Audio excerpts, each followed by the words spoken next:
Chapter 145. Tsar Alexei's Surprise Visitor. May 11, 1996, 3 days to Siddiqui deadline wizarding Royal Palacist.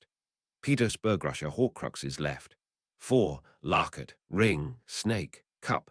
Lavrenti Romanov nearly fell over when the man apparated into the palace. Who was the idiot who was supposed to maintain the wards around the palace?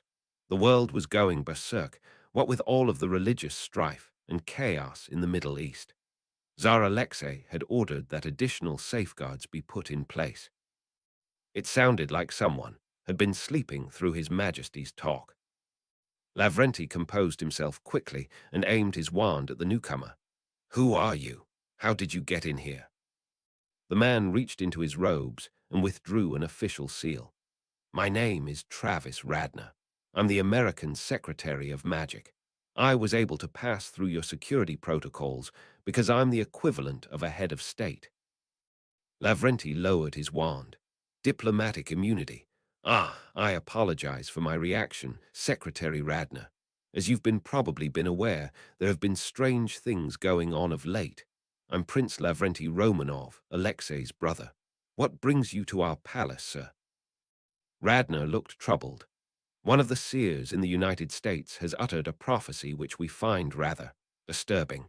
We believe it is important that you hear of it. Is the Tsar around?" Lavrenti nodded.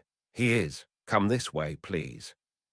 Making sure Radner was following him, Lavrenti led the American through the palace.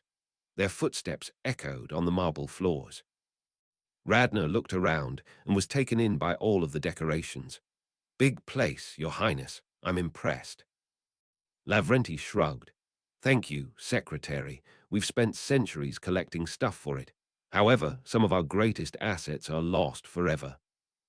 "Indeed, which assets?" Lavrenti didn't even bother turning around. "Those which were taken out by the damned communists, starting with Nicholas Roman II and going on from there. I hate to think what will happen if, as we suspect, Rasputin has come back." "I heard about that. Let's hope you're wrong, because from what I've been told, he's always had a bit of a grudge against you. Unfortunately, this new information seems to support your theory about his return." Lavrenti didn't like this. "Don't tell me that someone had a vision of Rasputin coming back." Radner shook his head. "I won't give any details until we speak with the Tsar first. He's the head of state, so it would only be appropriate to divulge this information in his presence in case he wants it kept secret." Both men went silent at that point. It took a good 5 minutes for the two men to reach Alexei's office.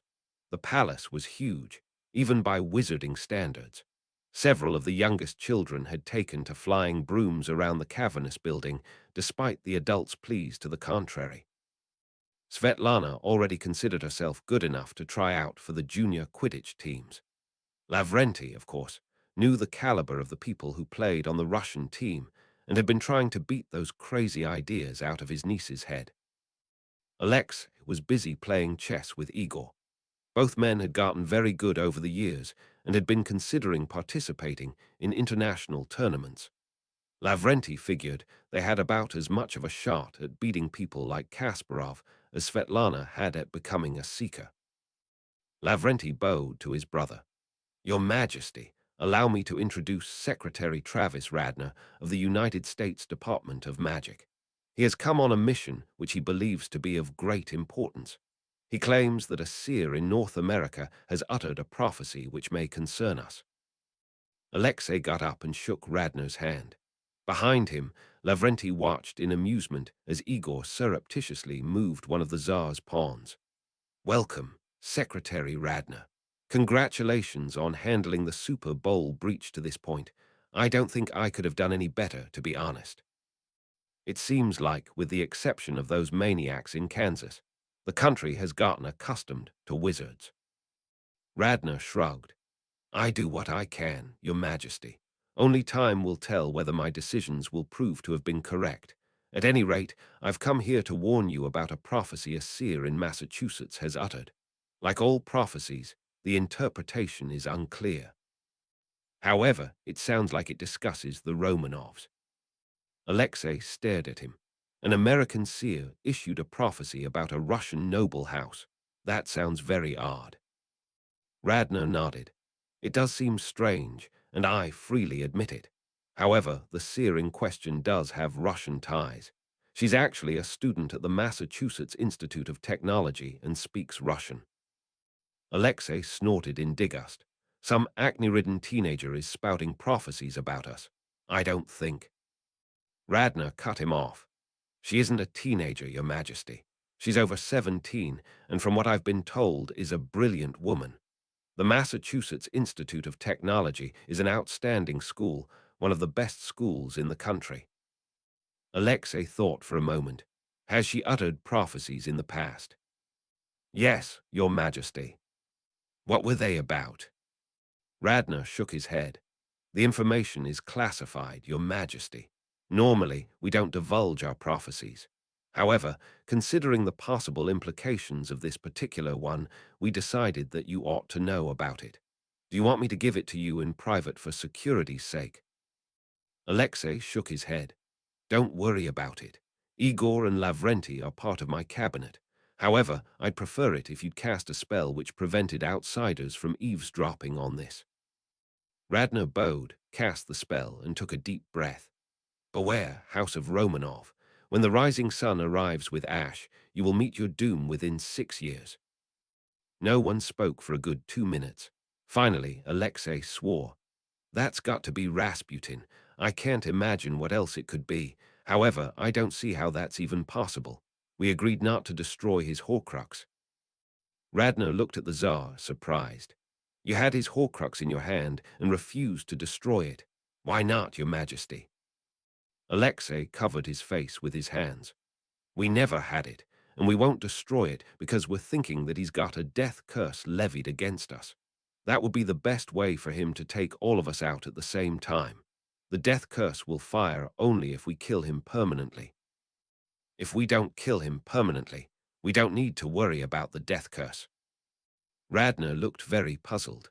But won't he keep on coming back like the British dark wizard, Lord Voldemort? As long as he can come back, you're in danger. Alexei grinned and tapped his forehead with his finger. Oh, I don't think so, Secretary Radner. You see, we destroyed his father's bones in an operation a while back. He may have a Horcrux, but he won't be able to come back without his father's bones, as they're needed for the ritual to revive him from the Horcrux. So all we have to do is kill him once, and he's out of our lives for good. Radner chuckled at that. Very clever, Your Majesty. You can incapacitate him permanently without even having to go out of your way to hunt for the Horcrux. However, this is a prophecy, remember, so you have to consider the possibility that there isn't much you can do about it. I must tell you that the other 4 prophecies uttered by this particular witch all came true. She has a good track record. Alexei shook his head. How on earth are they supposed to invoke his death curse without destroying the Horcrux? The only people who know where it is are likely Rasputin supporters, and it wouldn't make any sense for them to prevent their master from coming back. Radner's smile vanished. Perhaps Rasputin will be able to take you guys all out in person before he is killed. Perhaps we've been mistaken the whole time, and the prophecy concerns the Muggle Romanovs. It was witnessed by 2 Muggles, after all. Alexei's face darkened. I don't care whether they're wizards or Muggles. I don't want family members dying because of that insane monk. At any rate, let's think about this. For the time being, we must assume that the prophecy concerns us, and that it will come true. Secretary Radner, do you have any idea what those words may mean? Radner shrugged. House of Romanov, as far as we can tell, could be one of 3 things. Your family, your kingdom of Russia, or as a long-shot Russian house, the dormitory in which the prophecy was spoken. The stuff about the rising sun and the ash sounds like a volcanic eruption of some sort. Igor swore and cut in. Pinatubo. Remember that volcano which erupted in June 1991? Alexei swore even more violently. Igor, I hope you're not saying what I think you're saying. Lavrenti groaned. I'm afraid it's possible, Alexei. We could very well have only 13 months to live. With Rasputin running around, it makes all too much sense. Radner broke in. Not necessarily, gentlemen. The prophecy uses the word arrives, not arrived. The choice of words seems to imply that the ash and rising sun takes place in the future. In that case, you have at least 6 years to prepare. Alexei frowned. How confident are you in that interpretation? Radner shrugged. Not particularly. However, it's something to keep in mind. The Tsar sighed. All right, that's the worst-case scenario. Can you think of any other options? Radner gritted his teeth. Yes, but they're worse still. There are actually 2 other interpretations which were put forth by a few members of our staff. The rising sun is traditionally associated with Japan. You may want to watch out for situations where Russia gets into trouble with Japan.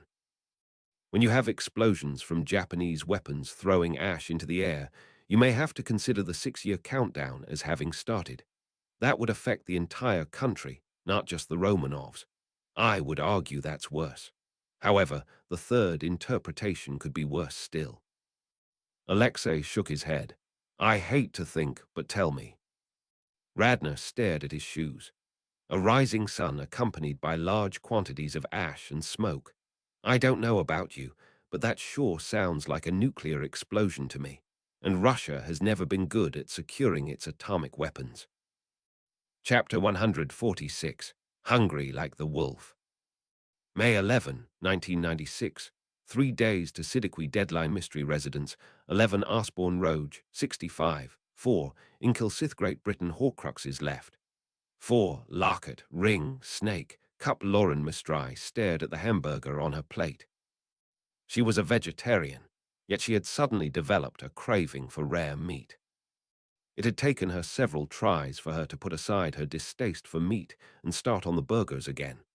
The first time the craving came, it had been easy to dismiss. However, as the days went by, they had gotten stronger and stronger. Eventually, she just gave in just to save her sanity. She had never felt anything like this before. On the other hand, she had never been mauled by a dog before. Perhaps her body was telling her that it needed meat to help with the healing process. She had done the obligatory pregnancy check, and it had come out negative. Although not unexpected, it had come as a welcome relief to her and Lucas. There was no way they'd be able to afford starting a family at this stage in their lives. Maybe in 3 to 5 years, and that was if they were lucky. The doctor had poked and prodded her with all sorts of sensitive equipment. They had found nothing particularly unusual other than a few canine compounds in her blood, which presumably were left over from the bite. She had no sign of rabies, which was good. As far as the doctor was tell, nothing was wrong. They recommended that she relax a bit because she was probably experiencing psychological trauma from the attack. Lauren followed the doctor's orders. However, she was fairly certain that he was mistaken on the psychological trauma. She had 2 dogs at home, and she suspected that any psychological trauma would cause her to stop liking the dogs. This had not been the case. If anything, the dogs were starting to look up to her more. She wondered if the dogs knew something the doctors didn't. The dogs seemed to come as soon as she called them, which was new. Although for the most part they were friendly, there had been a few times of late where they had come over to her in a decidedly submissive body position. It was almost as if they took her as the alpha female in their pack. However, she dismissed that immediately as it made no sense. After getting a clean bill of health from the doctors, she hurried on off to the ophthalmologist. She explained that white objects, especially the moon, which thankfully had receded to 3rd quarter and was out of sight most of the day, seemed to be brighter than they once were. The eye doctor ran her through a few more tests and discovered nothing particularly unusual. They eventually reached the same conclusion as the nurse had. It was likely stress and shock from the attack. All they suggested was for her to get some sunglasses in case things got too bright. The bite wounds were healing pretty well. However, it was obvious that she was going to have a mark there for a long time. There were times where she thought that the puncture marks were pulsing, but she dismissed those as being caused by her own pulse. She turned on the television. As usual, the networks were focusing on the two juiciest news bits over the past few days. The fact that Tom Riddle was in fact an evil wizard, and the fact that Al-Qaeda had warned the Western world, and the United States in particular, about a possible magical terrorist attack. Rufus Scrimgeour had recently come on TV and explained that magical terror attacks were in fact possible due to the wizard's ability to teleport objects. He believed that Tom Riddle's sorry, Lord Voldemort would not think twice about using such tactics, and he explained that the new head of Al-Qaeda, a Sri Lankan whose last name was Dilmi, was in fact a wizard who had once supported Voldemort. The Alliance for Magic's rise had been extremely rapid, taking virtually everyone by surprise. However, its collapse proved to be faster still. The alliance had garnered about 8% of the popular vote before the debate between Riddle and Scrimgeour. Within 24 hours, it was down to 0.5%. The anchorman reminded the viewers to report anything suspicious to the local authorities. If the viewers had reason to believe that magic was involved, they were to contact the Ministry of Magic immediately. He reiterated Scrimgeour's warning that Muggles should not try to confront a wizard without the help of the Ministry of Magic. First, not all wizards were evil. Second, evil wizards would very likely overpower the Muggle before the Muggle could draw a gun. The news then switched to the split in the Catholic Church. Celestine Roman VI was continuing his pleas to have the Pope stop listening to Samuel. However, the Pope wouldn't listen. In all fairness, though, the original doctrinal dispute which had started the schism had effectively turned into a referendum on whether wizards should be allowed in the church. Supposedly, Celestine Roman VI had been reluctant to declare himself as antipope precisely for this reason, namely that the movement could be co-opted for other purposes. British Celestines were joining Britain for Humans in droves. Several of them believed that God had chosen them to fight a holy war against the wizarding community, despite its first setback in Ottery St. Catchpole, the movement had succeeded in attacking other congregations, which had wizards as members. 3 wizards had already been killed in such attacks because they had considered it inappropriate to bring their wands to church. Without wands, they had no defense against bullets other than teleportation, and teleportation wouldn't work if the wizard were caught off guard. Although the original founders of Britain for Humans, Vernon and Petunia Dursley, were now in prison, they had left the movement in the hands of a very charismatic woman named Isabel Miller. She was extremely photogenic, not afraid of speaking her mind, and an excellent organizer. The country was rapidly finding out that she was a very dangerous young woman. The broadcast then switched to more mundane subjects, traffic reports, football scores, and the like. She turned the television off once she saw the weather report for the next day, sunny and in the upper teens. She could have watched the various prime-time shows after the news. However, she was sick of all the violence on television and preferred to listen to music instead. She and her husband was a big fan of the 80s and had lots of tapes from that decade lying around in the house. It took her a while to choose a song to listen to. However, she eventually came across a Duran Duran tape and looked at the contents. For some reason, one of the songs just seemed right, even though she hadn't really been all that fond of that particular song and had bought the tape solely to get her hands on the chauffeur. The song in question was Hungry Like the Wolf. Chapter 147, Esh Elohim. May 11, 1996, 3 days to Siddiqui deadline congregation, Esh Elohim till Avavisrael Horcruxes left. 4. Locket, ring, snake, cup. Rabbi Gideon Cohen had thought his sermon was a good one. He'd spent 5 days preparing it and had rehearsed it a couple of times in front of the mirror. Maybe this time the congregation would actually pay attention through it and not fall asleep midway through. Well, the time had come to put his work to the test. He bade the crowd be seated as the Torah scrolls were returned to the ark and launched into his speech. The results were promising for about 2 minutes. Then, slowly but surely, he saw the congregant's eyes start to droop and look around the room. Damn, he thought, not another dud. Still speaking the words as if nothing had happened, he prayed desperately. God, please give me a sign that you want me to keep this job. I want to help these people, but I'm going to need your help to improve my delivery. If there's anything you can do to help me next week, send me a sign. A few minutes later, the rabbi received his sign. Unfortunately, it wasn't the sign that he had been looking for. On the contrary, it was the only thing that could have made his day worse.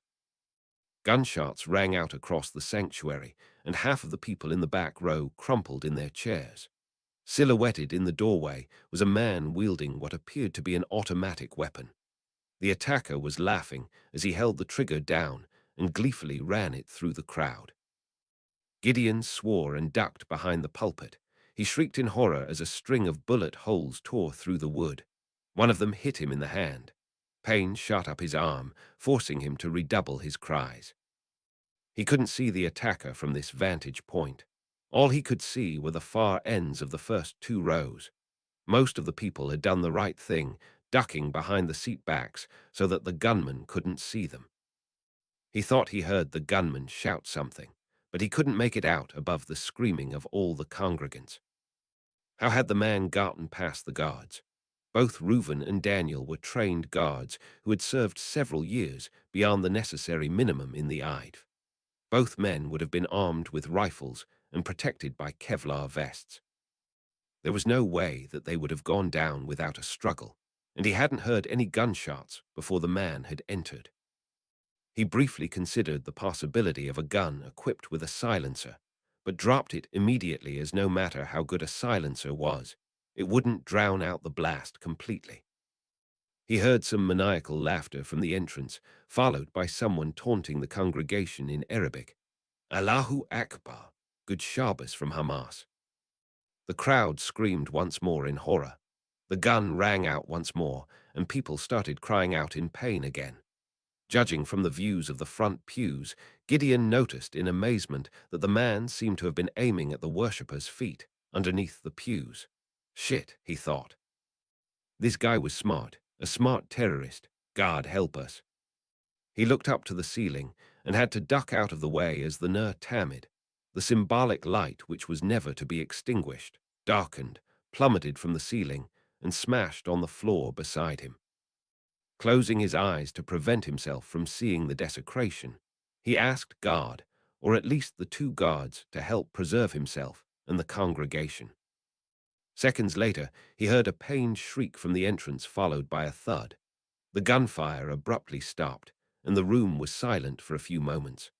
The congregation suddenly started screaming, crying, and talking all at the same time.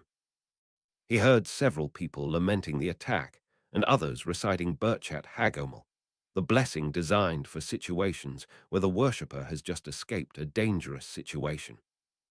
He had to holler at the top of his voice. Is everyone all right? Is the gunman dead? How many of you are injured? The crowd responded by saying that 18 people were down and likely dead, and at least 21 were injured. Almost 40 casualties, he thought. God help us. Slowly, gritting his teeth and cradling his wounded arm, he got up and looked over the room. Several people were lying down on the floor, jerking around spasmodically. All of them, thankfully, were being cared for. He looked towards the door and saw a pair of feet sticking out from the entry room. The assassin was down, he thought. Good. He headed out into the crowd to provide whatever assistance he could. He was a rabbi, however, not a doctor. All he would be able to do would be to provide spiritual support in this time of crisis. Although most scientists scoffed at the idea that prayer could heal wounds, the rabbi felt certain that it was only a matter of time until they changed their mind. 30 seconds later, another man appeared in the doorway and stopped abruptly when he saw the gunman on the ground. This man, oddly enough, looked Indian. Putting his hand over his mouth, the Indian asked if anyone in the room needed help. Several people raised their hands and started competing with each other to try to impress him with the seriousness of their wounds. The man walked out of the way and started heading over towards one of the wounded. That was when the gunman suddenly jumped back up and started shooting again. A bullet went through what was left of Gideon's hair as 10 more people went down. The Good Samaritan spun and stared at the gunman. Slowly, but surely, he pulled a wand out of his pocket and pointed it at the gunman. The rabbi ducked down behind the pulpit again and watched the confrontation through one of the bullet holes. "Thank you, God," the rabbi thought. "You have sent us a wizard in our time of need. I will revere you forever." He waited for the wizard to cast a spell which would blast the shooter into Gehenna. The wizard turned and faced back into the congregation. Slowly, the man smiled and lifted his wand before his face. Then he started uttering strange words and shooting beams of light into the crowd as the gunman continued firing at will. God help us, Gideon thought. Hamas has recruited a wizard. A green beam hit someone in the front pew and the person toppled. The rabbi suddenly realized that the wizard must have taken out the 2 guards before the gunman had first opened fire. He doubted Kevlar would have been sufficient protection against magic. At this point, everyone started screaming, including the rabbi. Someone had to do something about this, and fast. That was when Reuben appeared in the doorway. He looked woozy, as if he'd been hit on the head. The gunman, focused on the crowd, didn't see him. It only took him a second to realize what had happened. He drew his gun and aimed at the shooter's chest. He pulled the trigger. He missed from point-blank range, maybe 5 feet away. Gideon's eyebrows nearly reached the top of his head. Had he imagined something, or had the bullet curved and gone around the shooter? All the shot managed to do was distract the shooter, who turned around and pointed his gun at the soldier. However, the rabbi realized that the shooter was too late. Reuben had launched himself into the air in an attempt to tackle the man. The eighth man slammed into what appeared to be an invisible wall, maybe 1 foot from the gunman's face.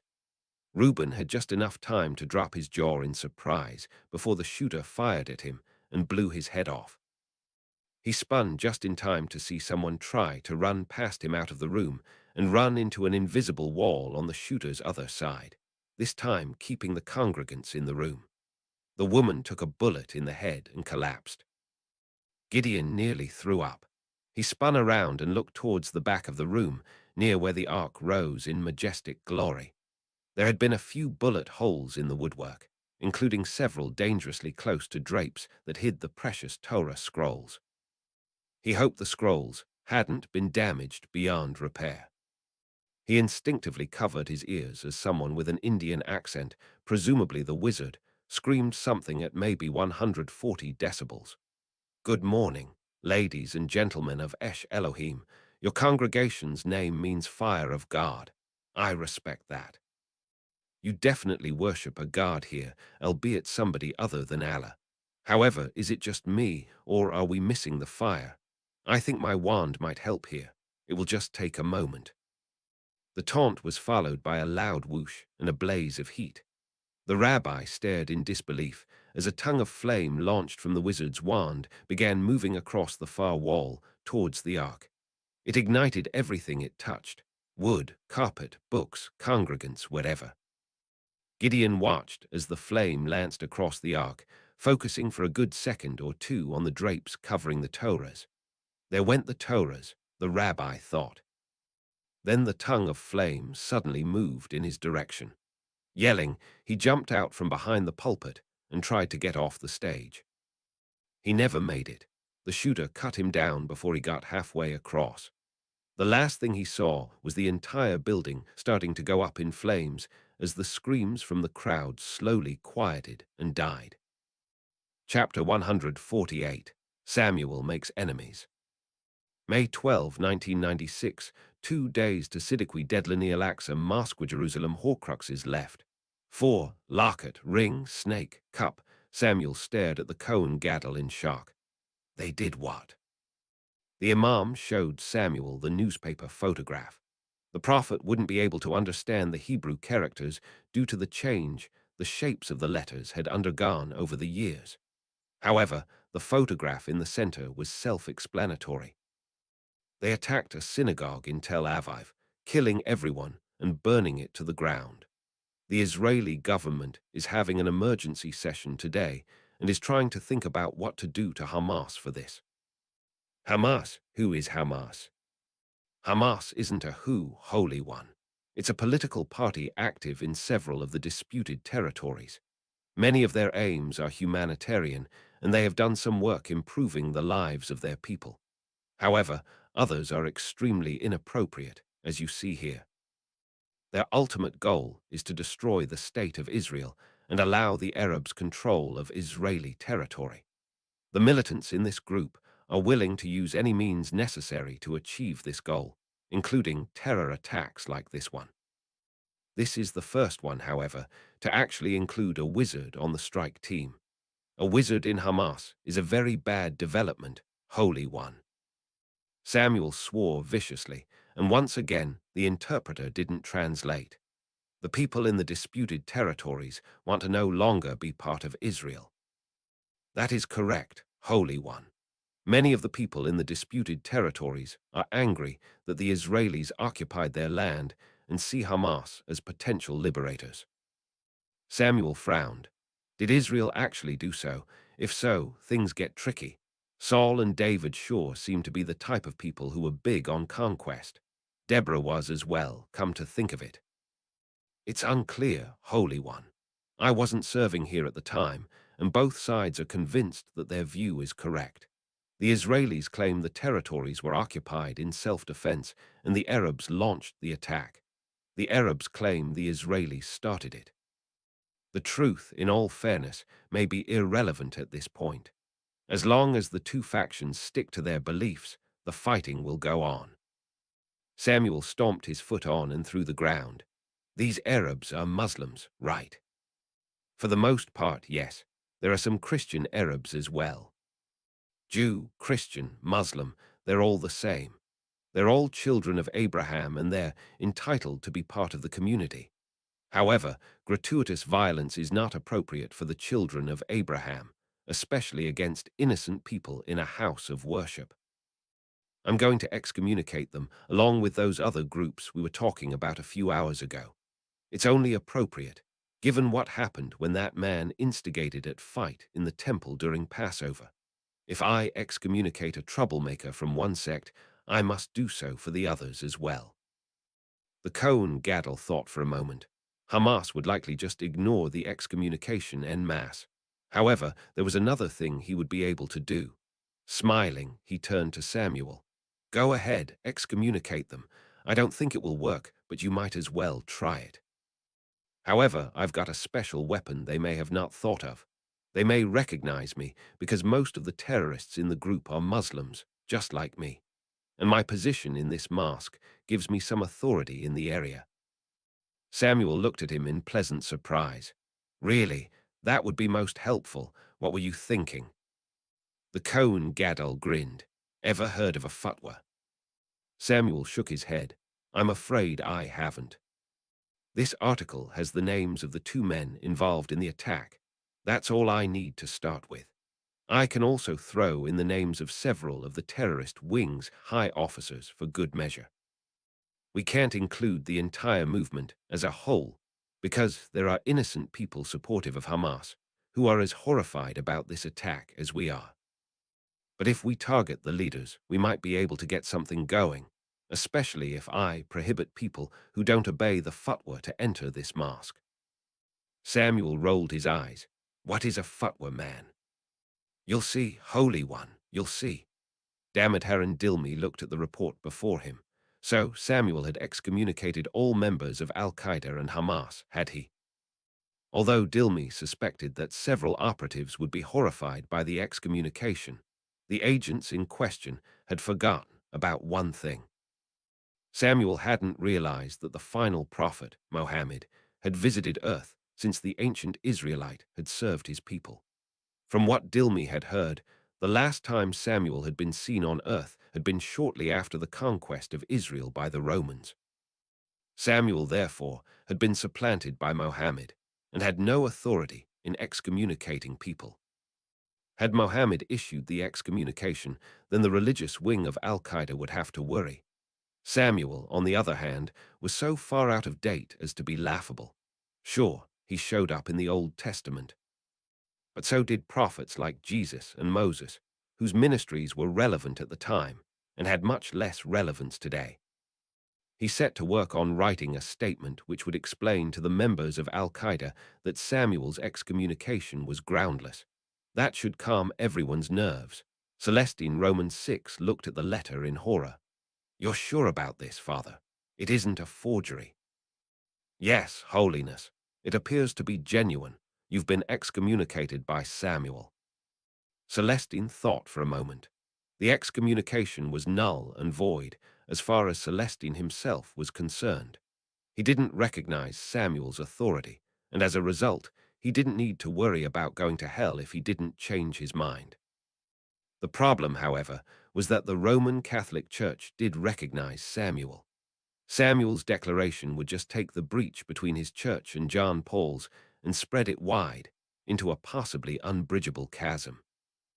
An excommunication by Samuel would likely have more force for a Roman Catholic than an excommunication from the Pope.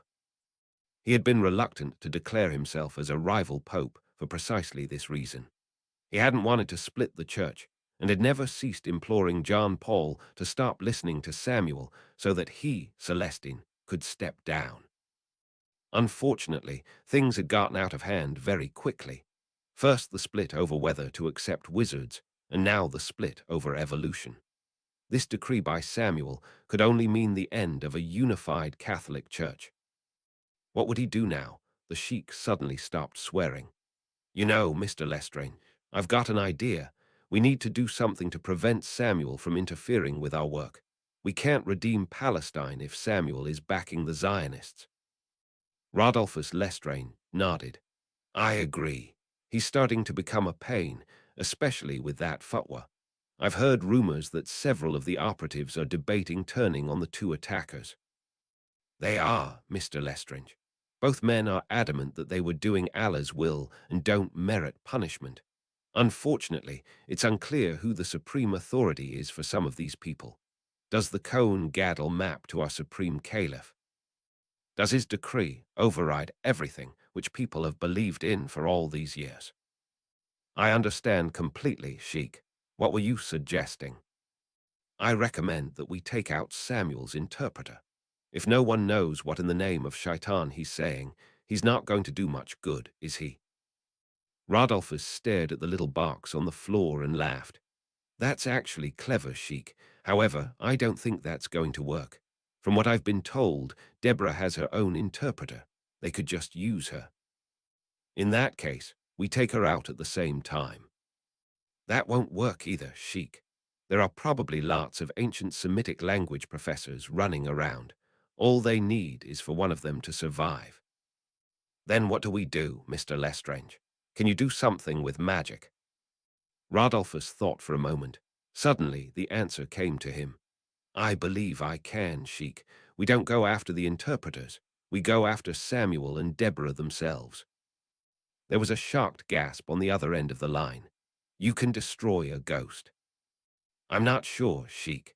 However, there is a creature called a dementor which can suck out people's souls in a punishment known as the dementor's kiss."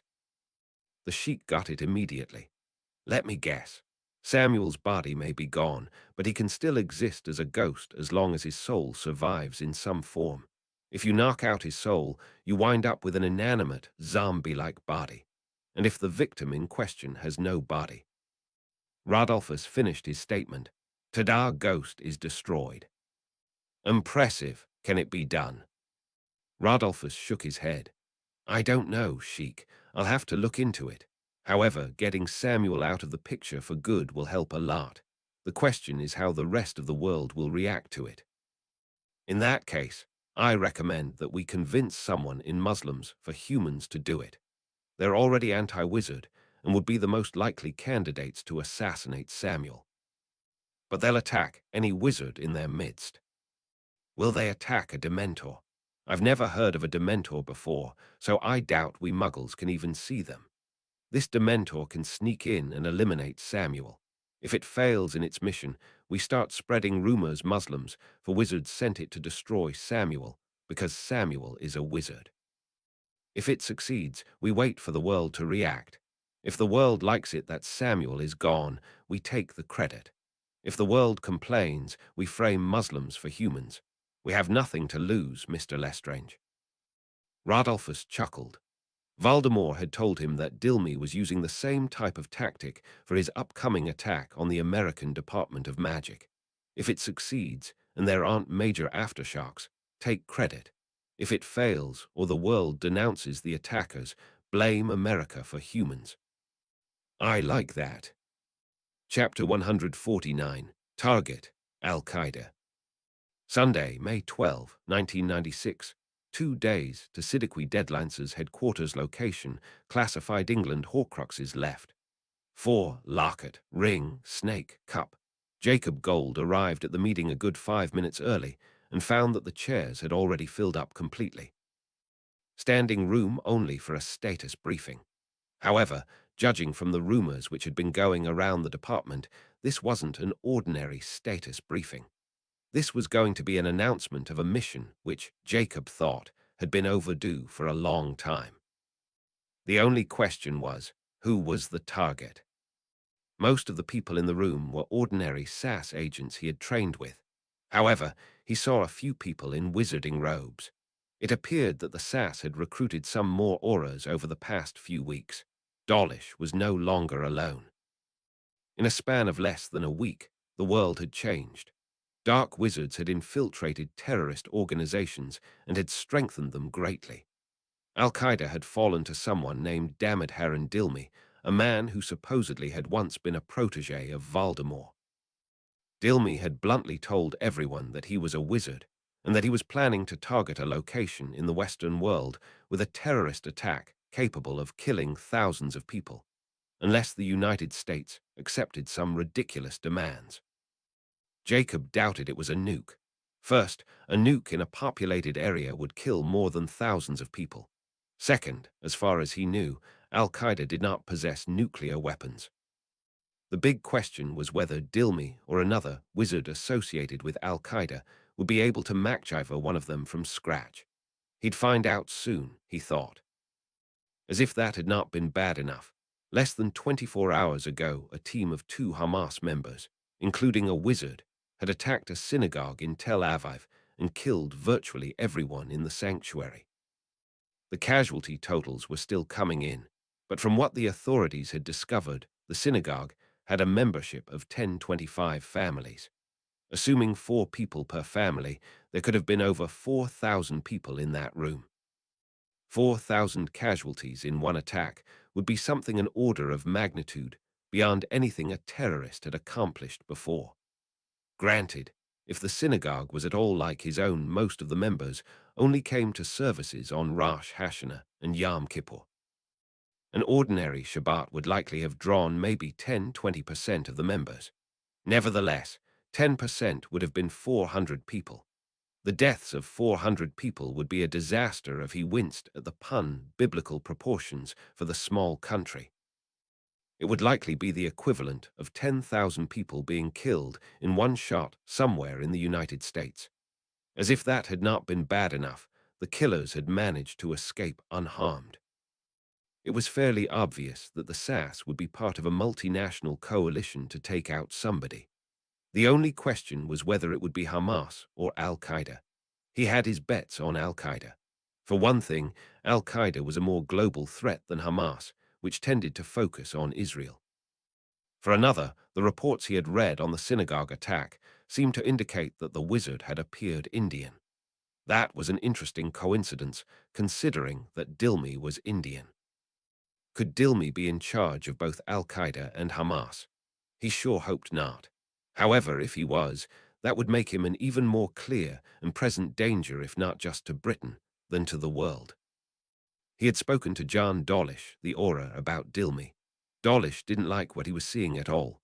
Voldemort comes back unexpectedly, is killed off, and returns. Death Eaters start popping up all over the world in various insurgency movements, just as the Dark Lord makes a bid for the Prime Minister's office. Dawlish told Jacob the country should have considered itself fortunate that Dialonis and Scrimgeour had forced the Tom Riddle to admit his true identity. Had they not done so, the evil wizard could have very easily imperiused the prime minister and taken control of the government.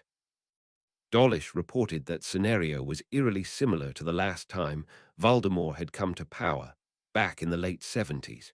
There was one major difference this time, however. Now that the statute of secrecy was gone, Voldemort considered the Muggles fair game. What would have been a bid for national recognition in wizarding Britain had suddenly transformed itself into a bid for world domination.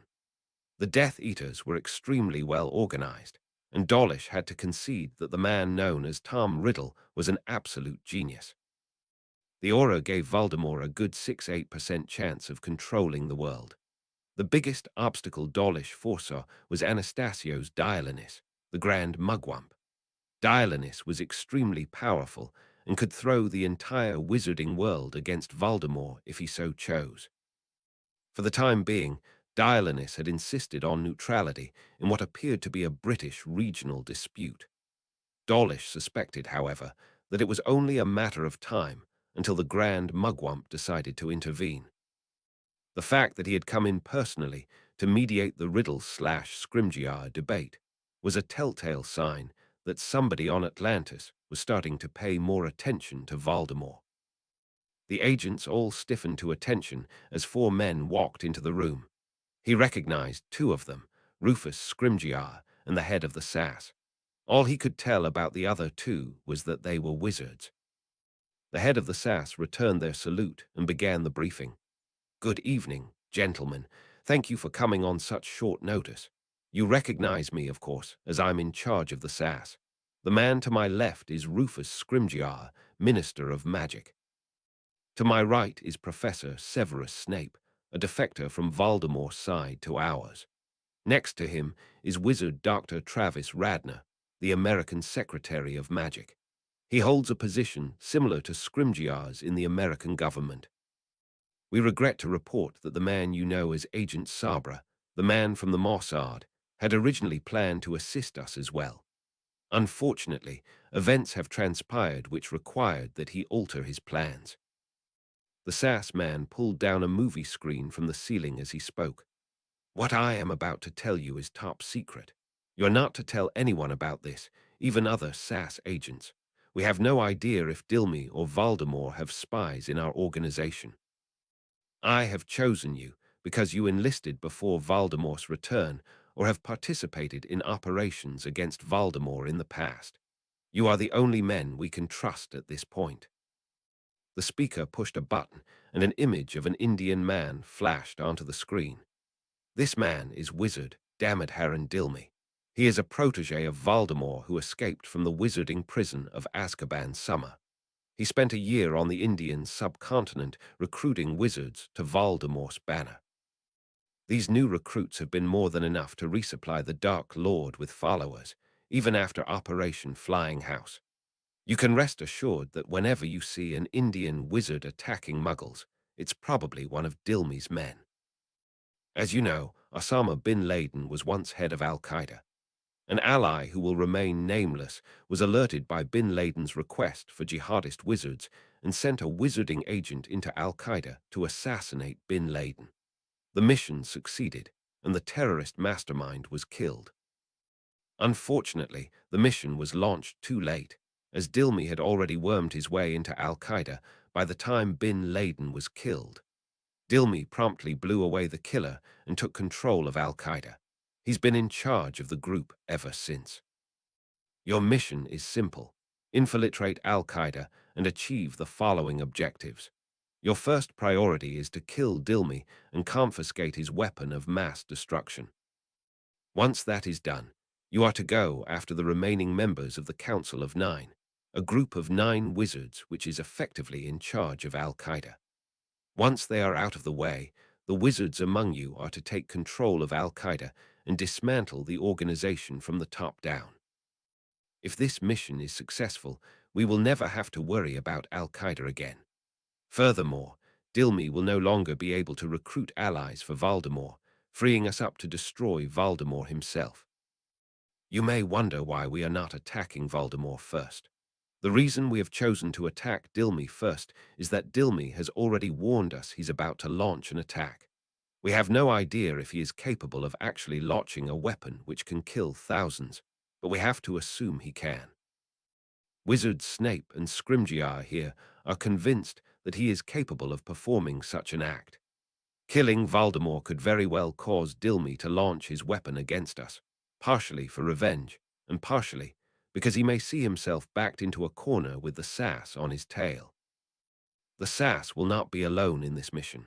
We will be assisted by wizards from India, the United States, and France. Israel would have joined us as well, except that they have had to change their priorities after the attack in Tel Aviv.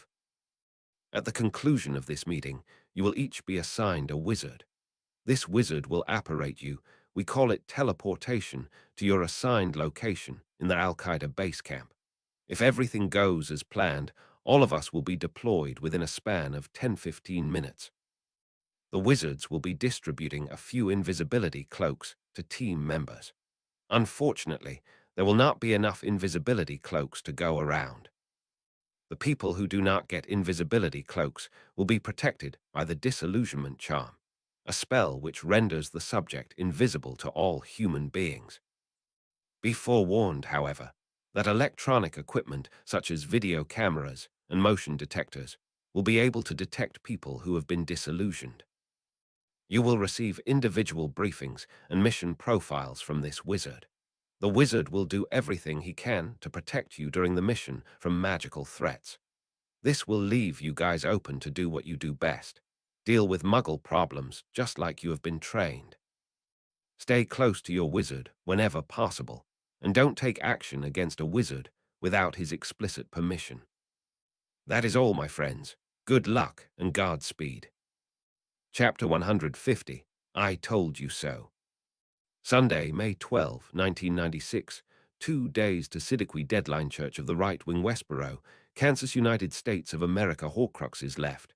4. Locket, ring, snake, cup. I told you so. Stephen Pitmoss gestured sharply towards the congregation. You heard me 3 weeks ago, ladies and gentlemen. I told you then that Tom Riddle was the Antichrist and that he had sent wizards around the world to bring about the tribulation. Those of you who believed me then are almost assured of a place among the elect. Judging from the people in the pews today, I thank the elect for spreading my warning and preparing the world for what is to come. He had thought the church had been packed 3 weeks earlier when he had first claimed Voldemort had been the Antichrist. It looked like an absolute ghost town, however, compared to the group he was addressing now. He had been forced to send some people down into the 2 small chapels on the lower level, where he had installed televisions which would broadcast the service on closed-circuit cameras.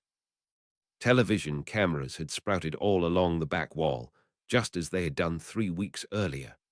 This time, however, they were accompanied by a whole second set of them hanging from the ceiling and the balconies. Camera flashes were going off everywhere, and a computer-savvy parishioner had brought out a video camera so he could record images to broadcast to the internet.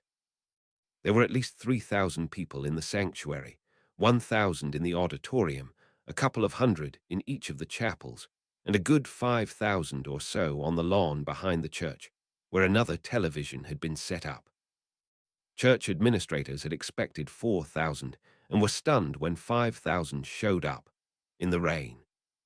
The minister brought out a copy of a newspaper, London Daily Mail, this past Thursday. Political candidate Tom Riddle exposed as Lord Voldemort, an evil wizard.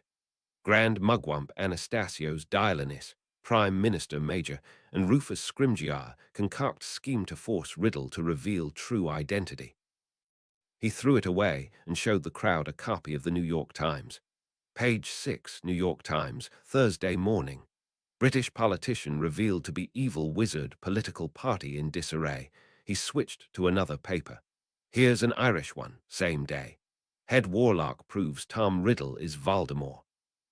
There we have it. The Antichrist is trying to consolidate a power base among us, just as he was expected to do in Revelation. He's posing as a friend of the people, just like Revelation predicts. He was dismissed once, just as Revelation predicts.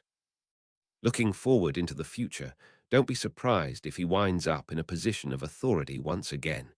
He'll probably take over England, since that's where he's from. However, I wouldn't be shocked if he wound up in charge of another country, the UN, or a major corporation. If so, weep for the world, for he has become the avatar of Satan. The indwelling has taken place. He threw the paper to the ground and reached for another pile on his podium. Antichrist Voldemort may have been thwarted for now. However, his minions have certainly been busy. How else do you explain the following headlines? This is from the London Times, a week ago today. He unfolded the first paper so that the crowd could see the headline. Rabid dog attacks patrons at Wembley Stadium, bites 28 fans, killing one, before being shot to death by authorities. Animal believed to have been teleported in by evil wizard, possibly Voldemort. He threw the newspaper into the crowd.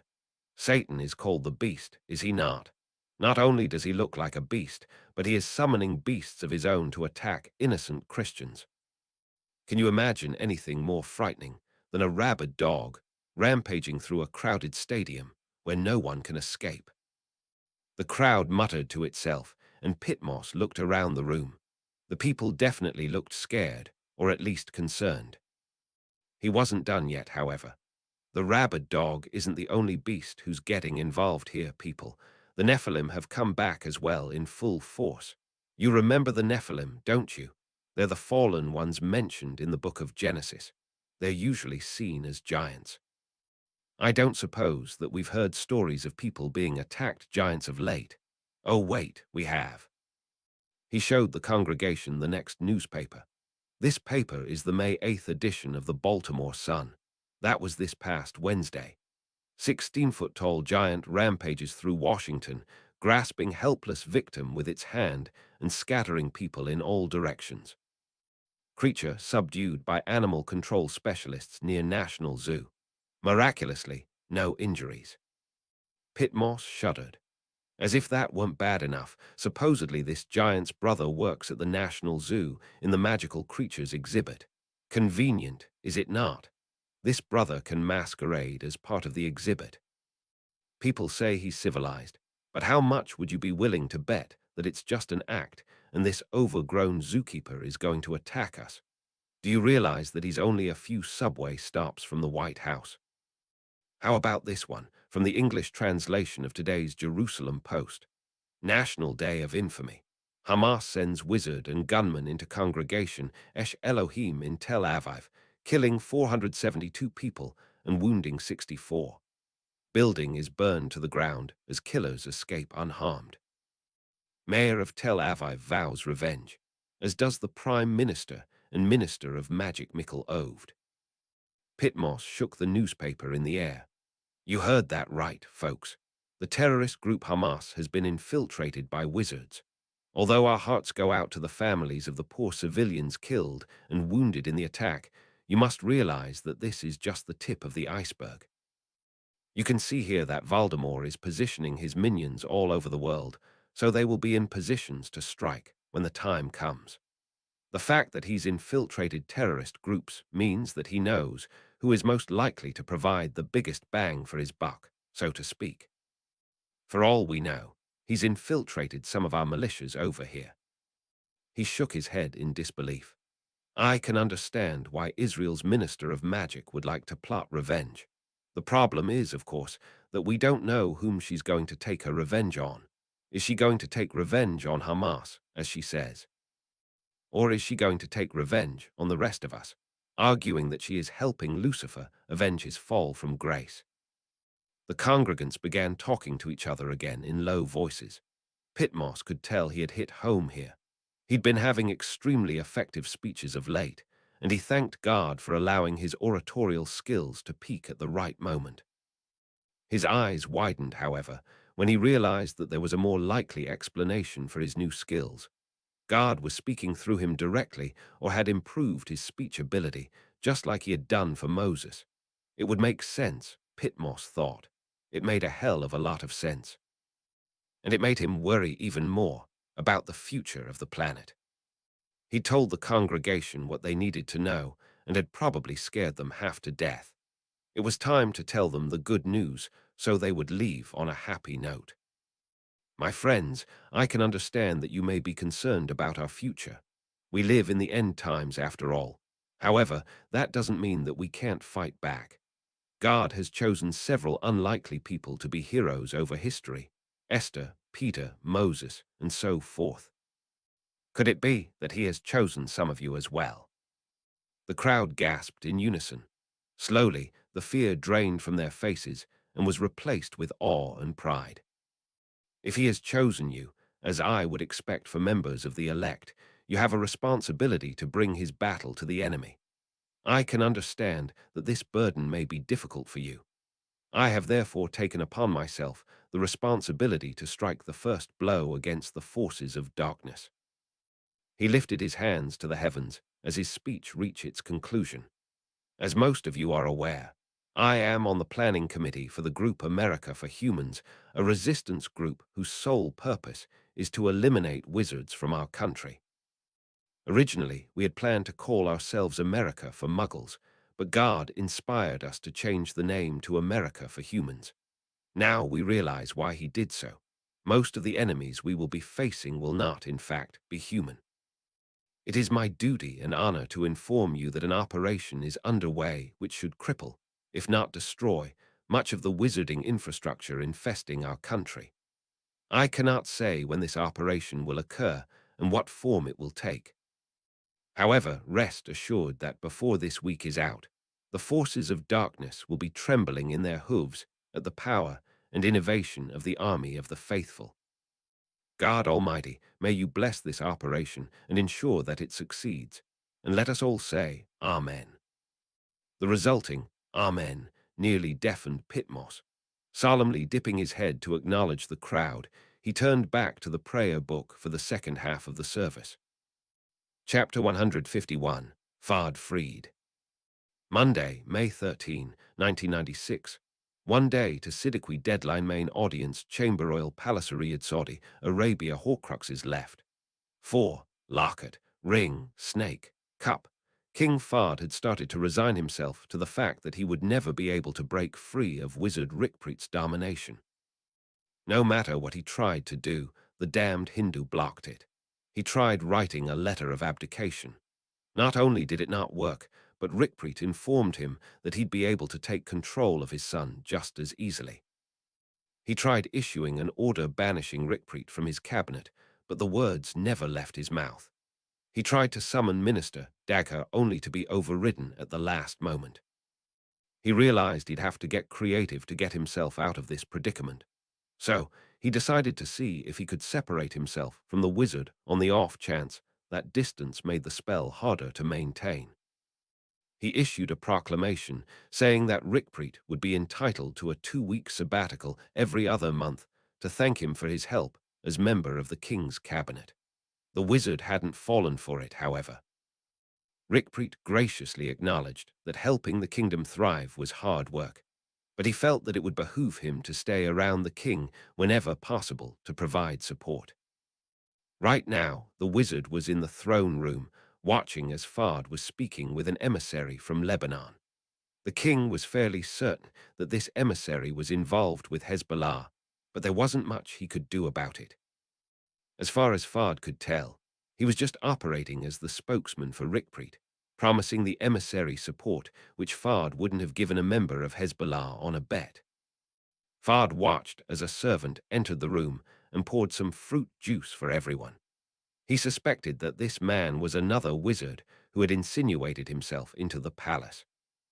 He doubted that Rickpreet would have been stupid enough to not bring backup for a mission as critical as this one, and a position as servant or butler would be clever alibi for one of his supporters. It would ensure that he would always be within earshot of the king in case Rickpreet was exposed. For a moment, he wondered if the fruit juice was poisoned. He dismissed that immediately, however. He suspected that Rickpreet would have checked for poison before allowing it to be served. Furthermore, killing Fard wouldn't do much good for either side. The kingdom would likely destabilize momentarily if a loyal Saudi assassinated the king, and that would give the wizard a chance to take control. The wizard, on the other hand, had no reason to kill the king because Rickpreet had already completely subdued him. Perhaps the wizard would have a more difficult time controlling Fard's successor. The fruit juice tasted a little spicier than usual, and the king wondered what the servant had put in it. He had just ruled out thyme and rosemary when he heard a rustle in the seat next to him. Frowning, he turned to Rickpreet and was astonished to find that the man's eyes had gone wide. He uttered a strange word. Veritaserum. The king scratched his beard. What did that mean? Was it a spice he'd never heard of before? He was about to ask Rickpreet what it was when he saw the wizard pull out his wand and point it at him. Fard braced himself for another application of the imperious curse. Then all hell broke loose. The wizard began to shout something. However, he was interrupted by a loud Expelliarmus. He whirled to locate the source of the sound and saw that there wasn't anything there. He was about to ask the wizard what had happened when he saw Rickpreet's wand flying through the air. The wand clattered to the tiles next to his throne, and he astutely kicked it far away from the wizard. There was a sudden burst of movement in the general area where the king had heard the word Expelliarmus. Half a second later, he heard Rickpreet shout something in Hindi which appeared to be an expletive. The wizard closed his eyes for a moment and then suddenly opened them wide as his jaw dropped. This was accompanied by Minister Dagger's voice. Whirling, he saw that the minister had entered the room, his face red with fury. "No, Wizard Rickpreet, you aren't apparating out of here." Dagger took advantage of the Indian's confusion by pointing his wand at Fard and shouting, "Finite incantatum." There was a burst of color in front of Fard's eyes. When it had cleared, the king found that Rickpreet's control over his mind had completely vanished. He came to his feet, staring daggers at Rickpreet. That was when the Hezbollah man suddenly dived for Rickpreet's wand. Fard was astonished when the servant who had brought the fruit juice in the first place suddenly dropped the serving tray and pulled out a wand. He pointed it at the Lebanese and shouted, "Petrificus totalis." The Hezbollah representative suddenly stiffened and fell right on top of the wand. There was a hideous electric sizzle, and the stench of overcooked meat suddenly permeated the room. Fard had to force himself not to retch. Making a sign to ward off evil, Fard flinched back from the body as multiple flashes suddenly burst into the room. Facing the back of the room again, the king found that no fewer than 7 other wizards had teleported into the throne room. All of them had wands pointing right at Rickpreet. One of them had a huge sword in his other hand. Red beams suddenly burst out of 3 of their wands, hitting Rickpreet in the chest. The man toppled over like a felled tree. Dagger hurried to the throne. "Your Majesty, are you all right?" Fard breathed a huge sigh of relief. "Yes, Minister Dagger, I think he—" Dagger never let him finish the sentence. "Did he take control of your mind and force you to do things you didn't want to?" Fard stared at him. "Yes, Minister, he did. I take it you've countered his spell." Dagger nodded. "We have, Your Majesty, and he's not going to be able to cast any more for the time being given the fact that his wand is lying underneath a dead body, and that he's very badly stunned." "What did he do?" "We think he subjected you to a forbidden spell known as the Imperious Curse. Does the expression, Imperio, sound familiar, Your Majesty?" Fard nodded violently. "Yes, Minister, it does. Whenever he said that word, he was able to reinforce his control over me." Dagger's eyes hardened as he glanced at Rickpreet. The Hindu was lying on the ground, barely conscious, with 6 wands pointing at his face. Turning back to the king, Dagger continued, "I thought so. At any rate, here's what's going to happen. We're going to interrogate him. We've doped that fruit juice with Veritaserum, a magical truth serum which will force him to speak the truth. Once we've gotten all the information we need from him, the deputy minister here with the sword is going to cut his head off." Fard scowled at the fallen wizard. "Can I do it?" Dagger shook his head. "I don't think you're physically strong enough to do the job, Your Majesty. You are, forgive me, getting old." The king grunted. Yes, Hadar, I'm getting old. And thanks to you, I'll actually be able to get older. Is it all right if I stayed around for the interrogation? Dagger nodded. It's all right with me. You may hear magical terms you don't understand, which I'll explain later on. Now, if you would excuse me, I've got to question this infidel. The minister then walked over to Rickpreet. All right, that's probably long enough. What's your name, and who sent you? Rickpreet's voice seemed unusually hollow. My name is Amaram Rickpreet. I work for the British Ministry of Magic, along with Lucius Malfoy. The wizards began muttering among themselves as Fard's eyebrows shot up. Turning to Rickpreet, he roared, And why would the British want to control my kingdom? Rickpreet smiled. It's not the British, Your Majesty. The position in the ministry is just a cover story. Lucius Malfoy and I are really working for the Death Eaters. We revere Lord Voldemort. If everything goes as planned, the Dark Lord will return once again and find himself in charge of the entire world. Fard listened for the next 10 minutes in mounting horror as Rickpreet explained what he had done. Eventually, the man ran out of information.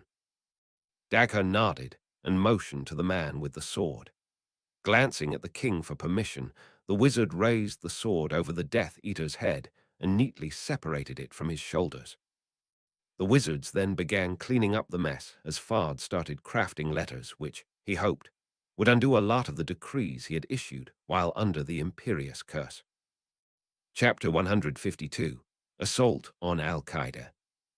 Monday, May 13, 1996, one day to Siddiqui Deadlance's headquarters location, classified Great Britain next PAV. 153, Patrick Dursley Burgess / Rebecca Nurse. Horcruxes left. 4, Locket, Ring, Snake, Cup. Jacob had watched the man in front of him disappear. It was most unnerving. First, the guy was standing front of him, talking with Dawlish.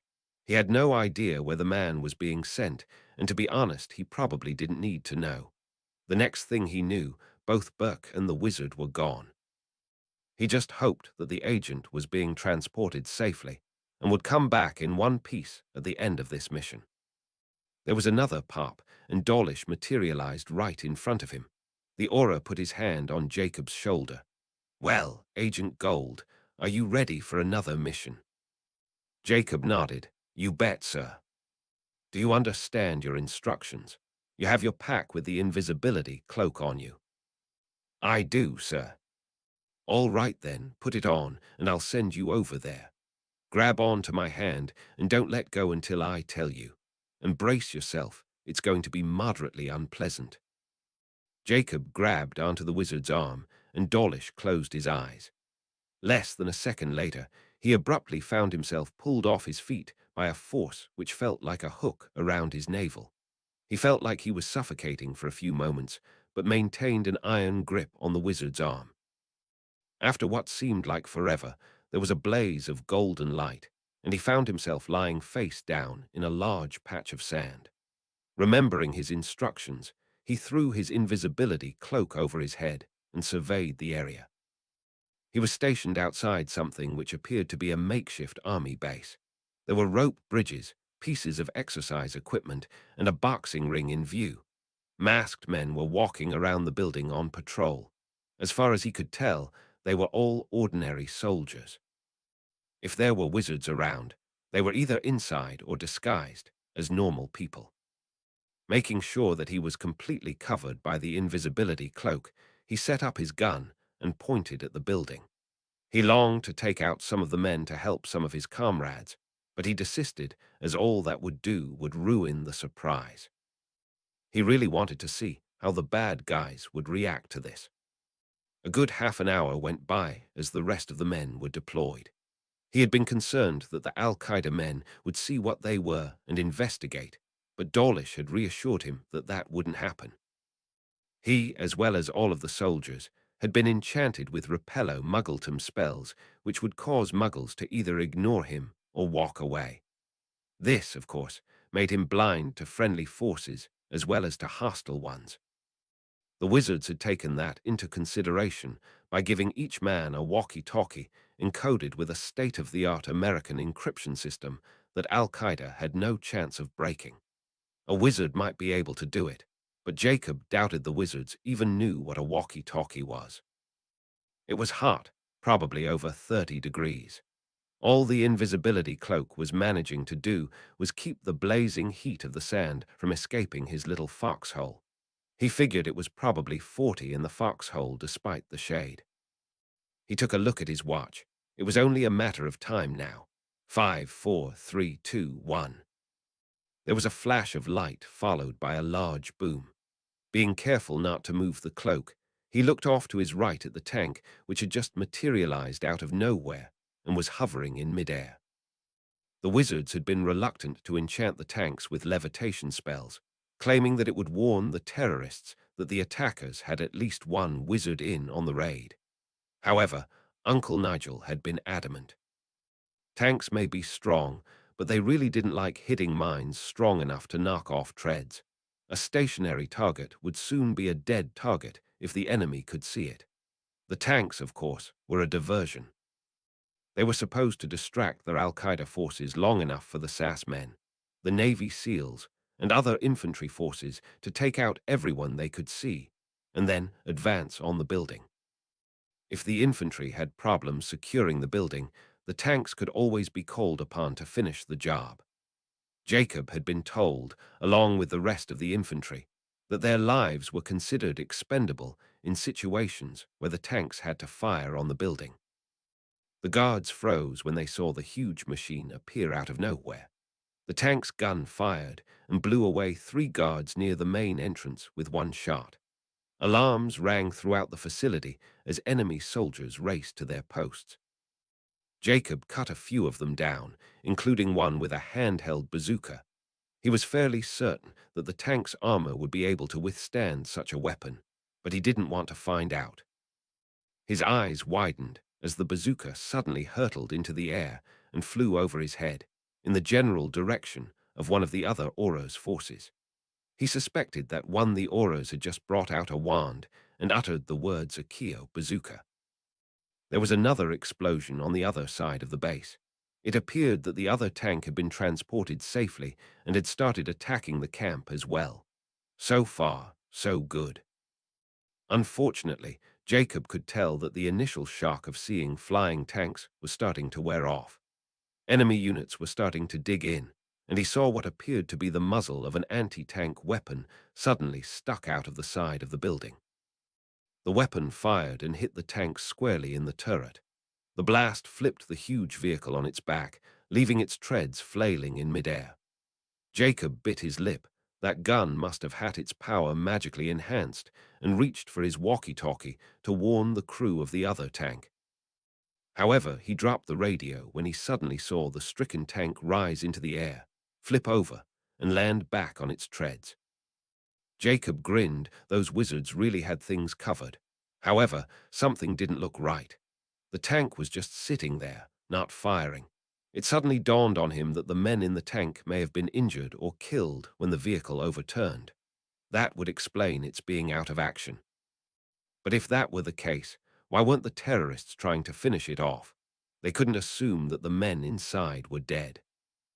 Realizing that the tank was out of commission, he turned back to the base and started taking out more men. By this time, however, the enemy had figured out roughly where the shots had been coming from. Jacob's eyes widened as he saw 2 guns suddenly point in his direction. Bullets spat and Jacob ducked.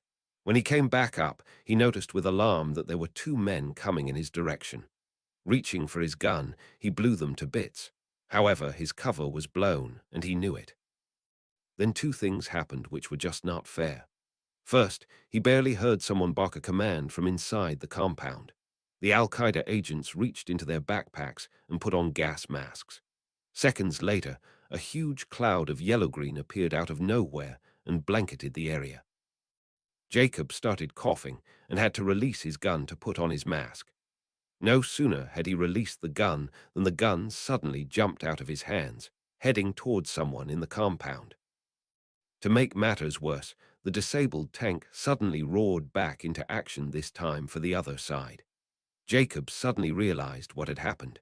The men in the tank had been knocked out or stunned by the flip and were not in a position to put on their masks. The gas finished them off for good. Then, under the cover of the gas, and with magic at their beck and call, enemy agents had commandeered the tank. The enemy agents must have also had Repello Muggletum cast on them. He had been forced to look away at about the time they have emerged from the base and headed towards the tank. Jacob heard the bazooka fire from somewhere behind him. It hit the stolen tank just as it fired on the second tank. There was a huge explosion as the second tank blew up.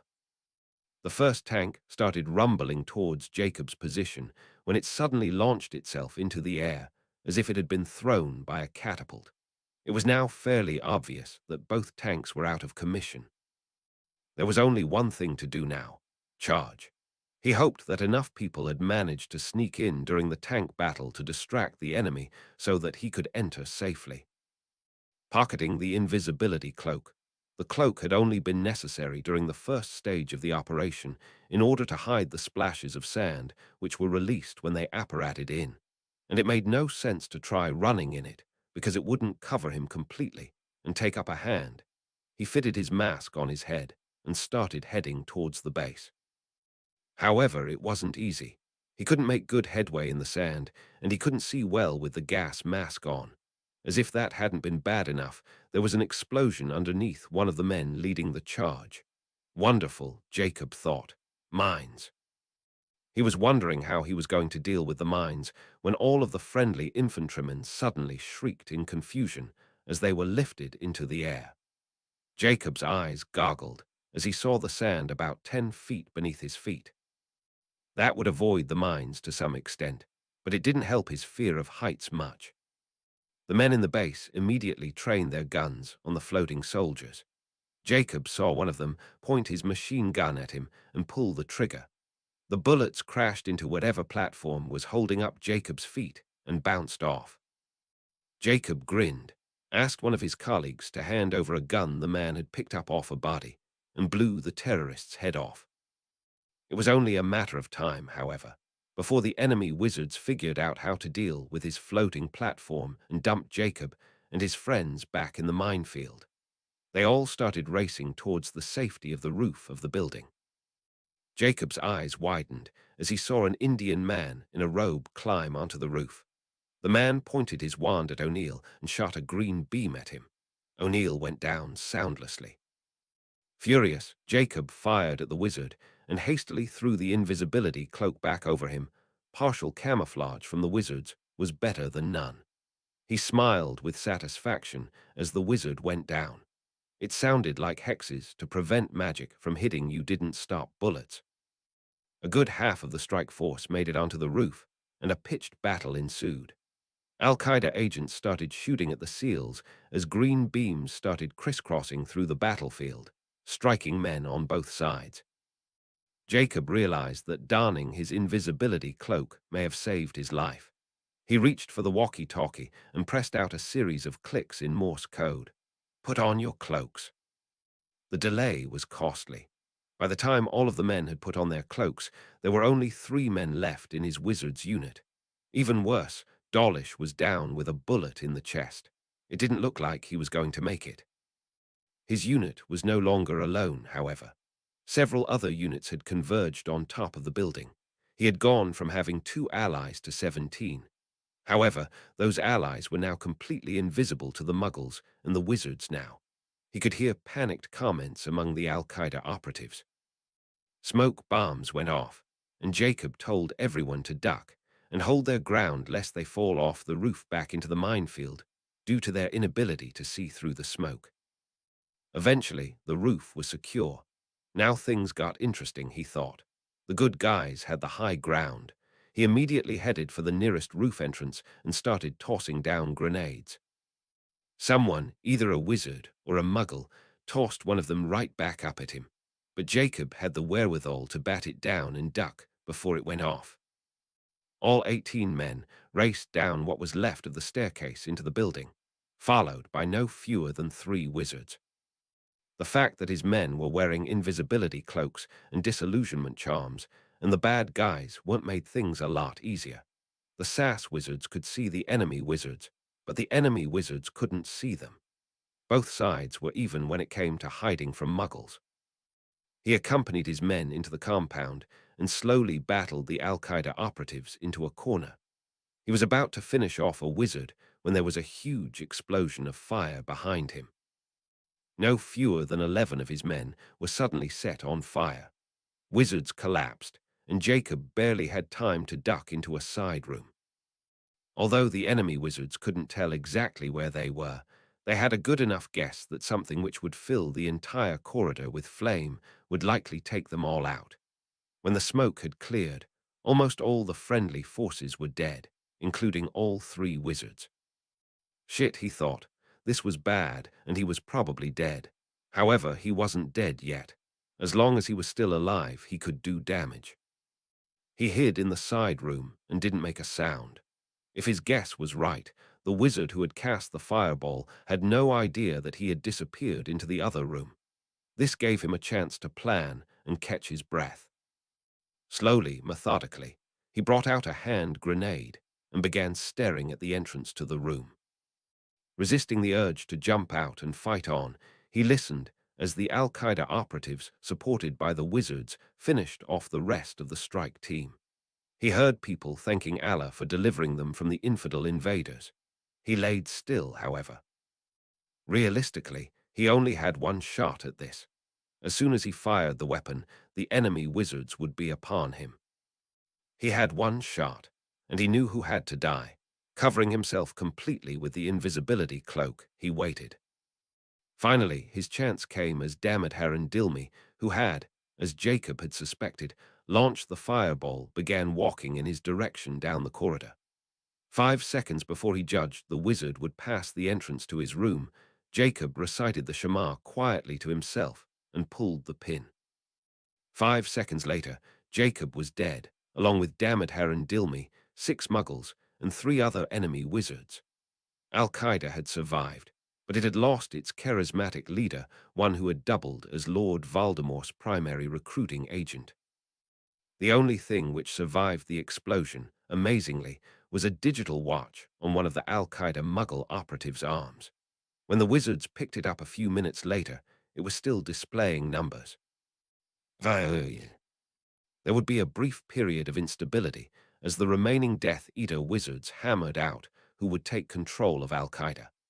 That period of instability, however, would come too late to prevent the organization's joint operation with America for Humans. Chapter 153. The Windows of Heaven Were Opened. Tuesday, May 14, 19,961,244, Z8, 44 ed-00, 01, 45, 53, and counting near Bangor International Airport, Bangor, Main United States of America. Horcruxes left. 4. Locket, ring, snake, cup. Patrick Dursley Burgess was breathless with anticipation. The time had come to strike back against the minions of the Antichrist.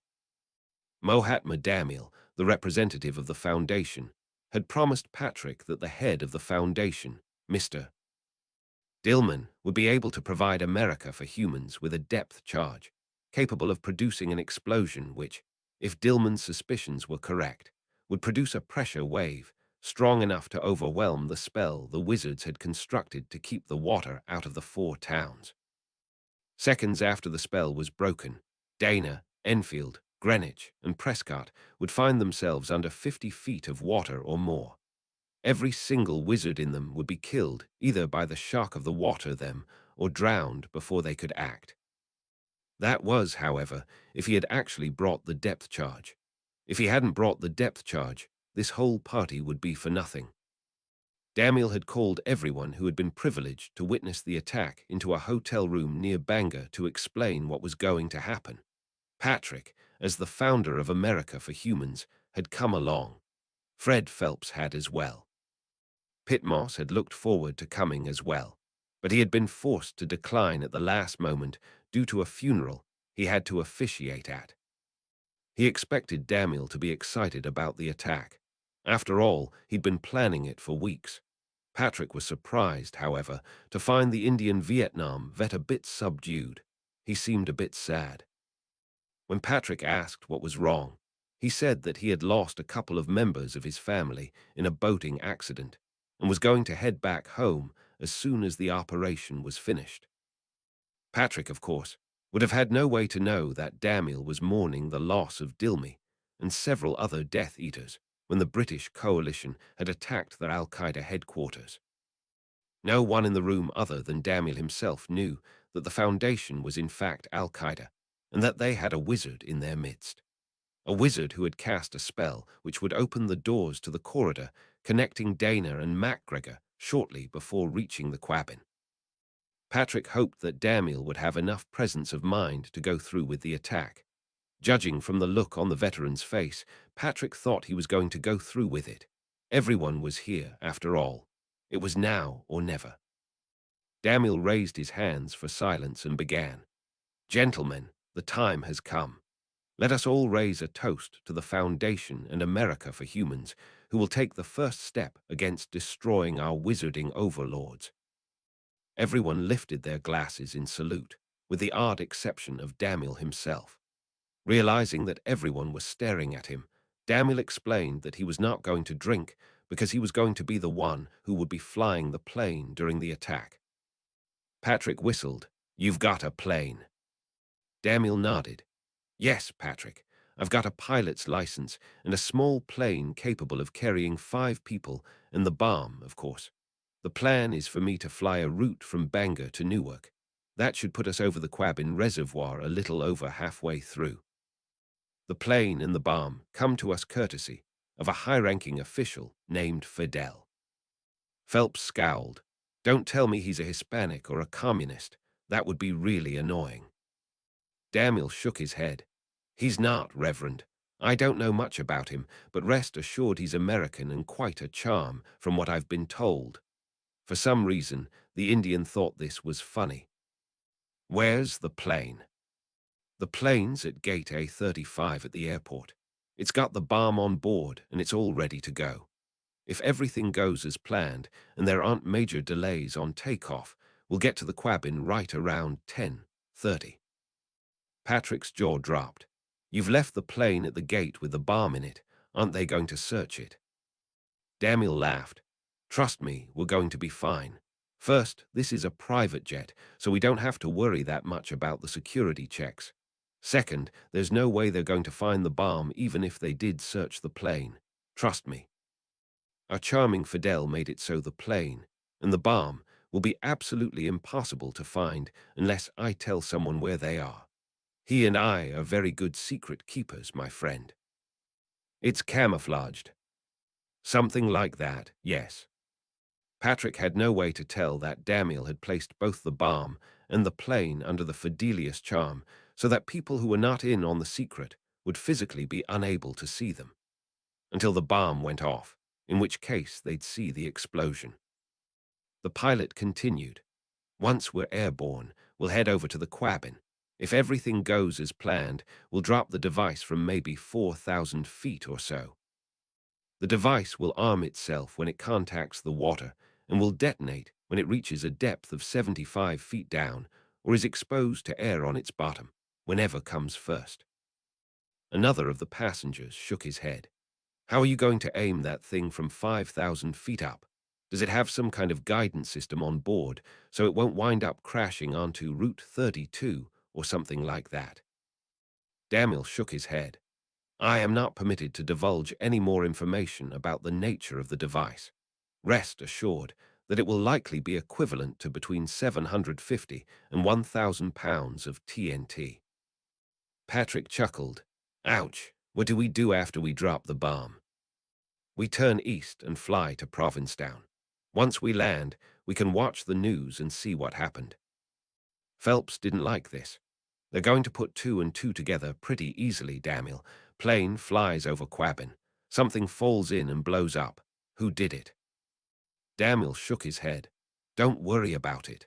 The Foundation added radar jamming capabilities to the plane. It will work, trust me.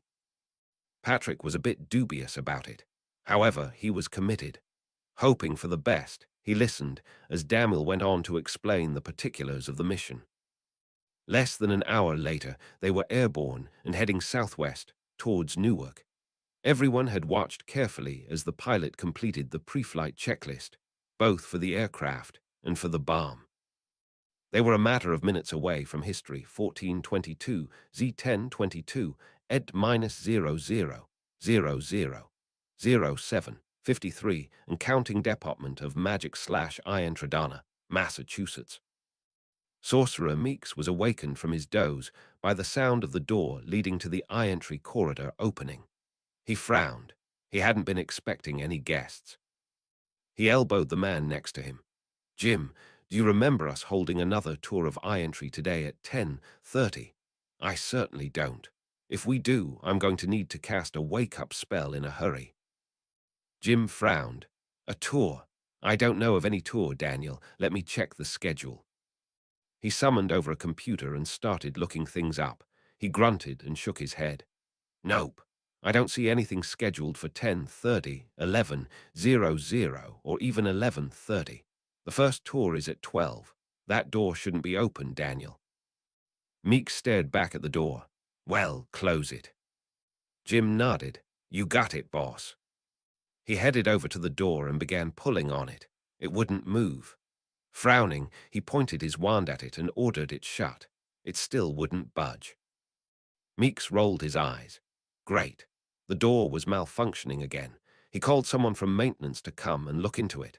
The woman said she'd be there in about 15 minutes 1422 Z1022 ed-00000748 and counting entry, MacGregor House. The MIT student was heading down the corridor towards J entry when he suddenly heard a creaking sound from the wall next to him.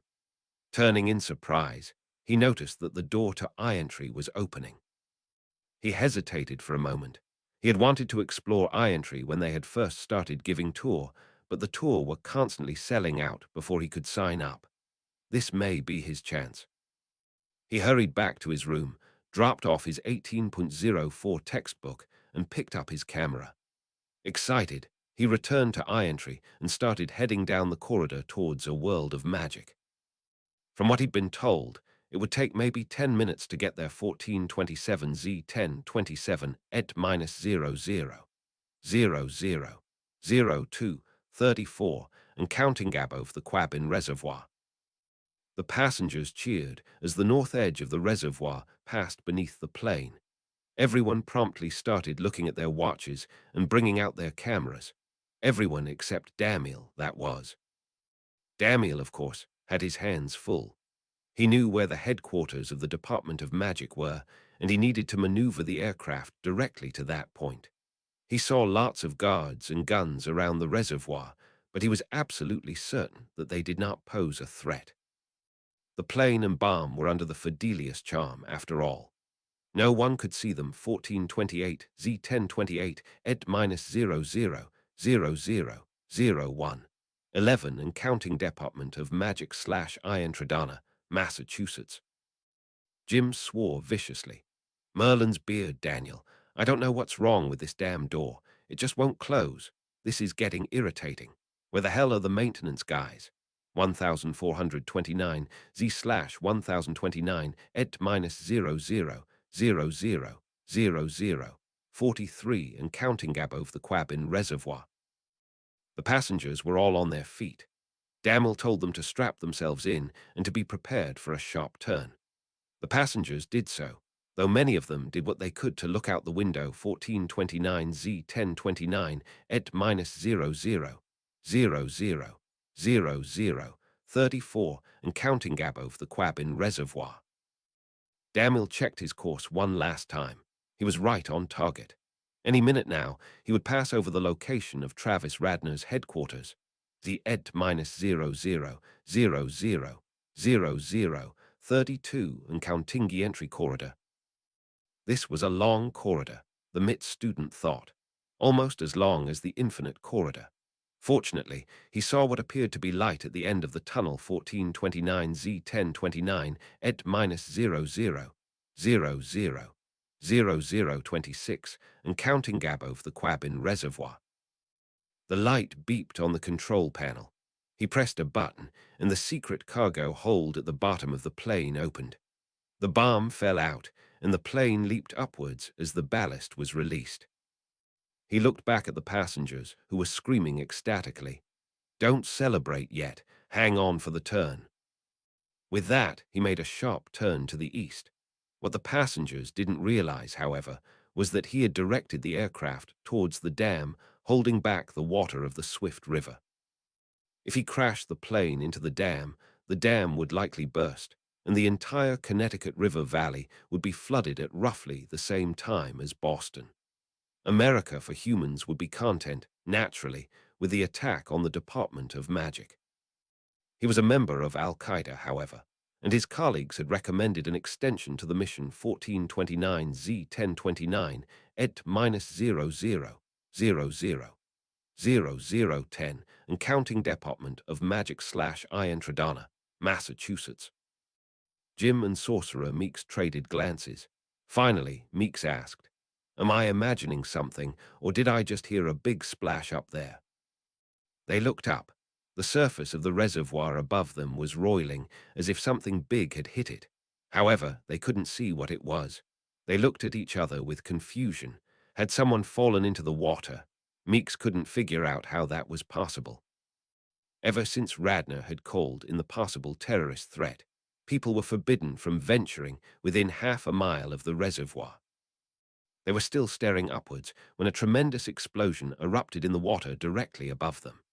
A shark wave began propagating downwards, towards the bulkhead protecting the four towns from the reservoir 1430Z1030 ED plus 00000004 above the Quabin Reservoir. Daniel struggled to maintain control of the aircraft. He should have known that the passengers would have figured out that he had broken out of the turn too early and was heading for the dam instead of Cape Cod.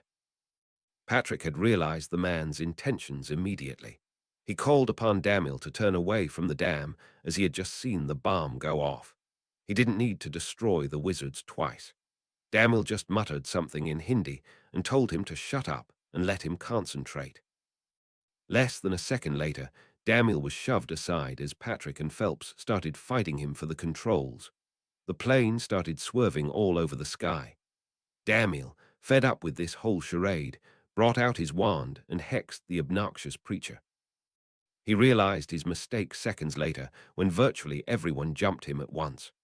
The steering column was pushed forward during the struggle, and the plane suddenly tilted nose down. Within 10 seconds, the aircraft had slammed into the surface of the reservoir, exploded, and burst into flames. The flames burned merrily for a few seconds.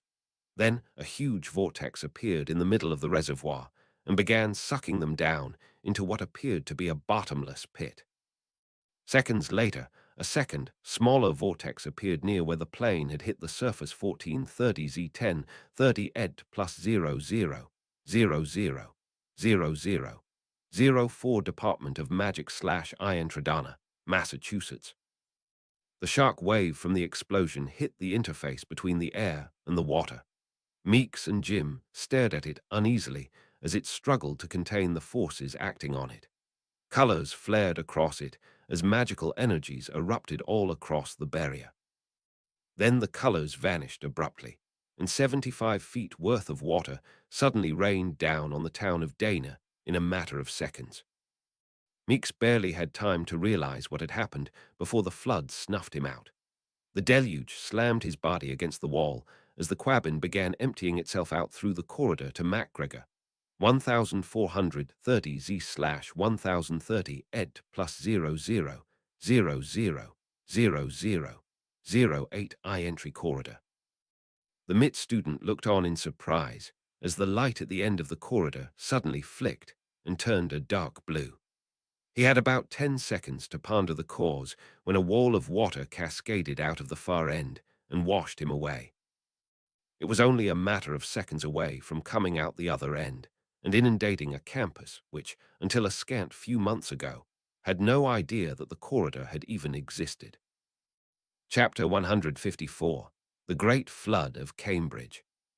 Tuesday, May 14, 19,961,430, Z10, 30, ed plus 00000001 Greenwich, Massachusetts, near the border with Dan United States of America Horcruxes left. 4. Locket, ring, snake, cup. Rebecca Nurse didn't like it when the man she was talking to suddenly stopped paying attention to her and began looking upwards. There were several beings in the 4 towns who seemed to discriminate against her.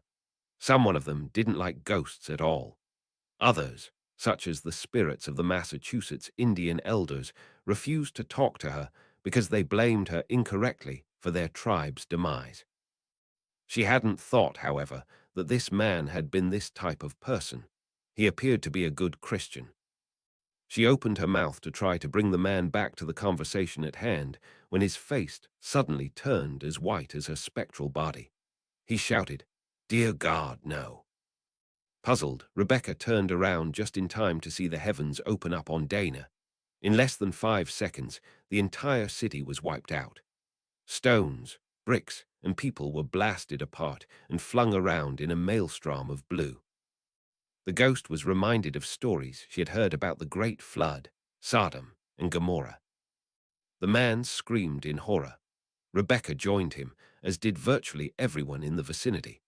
Their cries, however, were almost drowned out by the roar of the falling water and disintegrating city. Was this the end of the world? Why had Dana been stricken, yet Greenwich spared? Had there been more good men in Greenwich than Dana? The man she had been speaking to soon confirmed her belief in that he promptly brought out his wand and began marching towards the doomed city. Rebecca followed him, trying to think of what she could do. The rescuing party was suddenly waved off by one of the senior wizards. "Don't try it, people. We have no idea if casting spells through the bulkheads will disrupt them if one of them has flooded. Be grateful that the other 3 held, and the rest of the towns are what was that." The senior wizard looked up. Rebecca's gaze looked up, as did everyone else's. She saw that something must have crashed into the top of the reservoir at a high rate of speed. She couldn't see what it was. Seconds later, however, the object exploded, sending a tremendous shock wave heading towards them. The senior wizard's brow furrowed in concentration for a moment. Then his eyes went wide. Amplifying his voice with the sonorous spell, he bellowed, "Get the hell out of here! Apparate! Flew! I don't care how you do it. Just run." Rebecca's conversation buddy didn't need to be told twice. He disappeared, as did half of the people in the vicinity. Others, including several people not old enough to earn an apparition license, began rushing into the nearest house to try to reach a fireplace. Horrified, she looked back up at the reservoir above them. She could see the water above Greenwich starting to flow into the area which had once held the city of Dana. She was then startled to notice the barrier above her scintillating with colored light as the shark wave from the explosion reflected off of it. The senior wizard saw this and screamed. Rebecca glanced at him just in time to see him apparate out of there, having done everything he could have to warn the population. She looked back up just in time to see the colors vanish and the water fall into Greenwich. Rebecca was a ghost, and as a result could not be harmed by material objects. However, she couldn't bear to watch the destruction around her.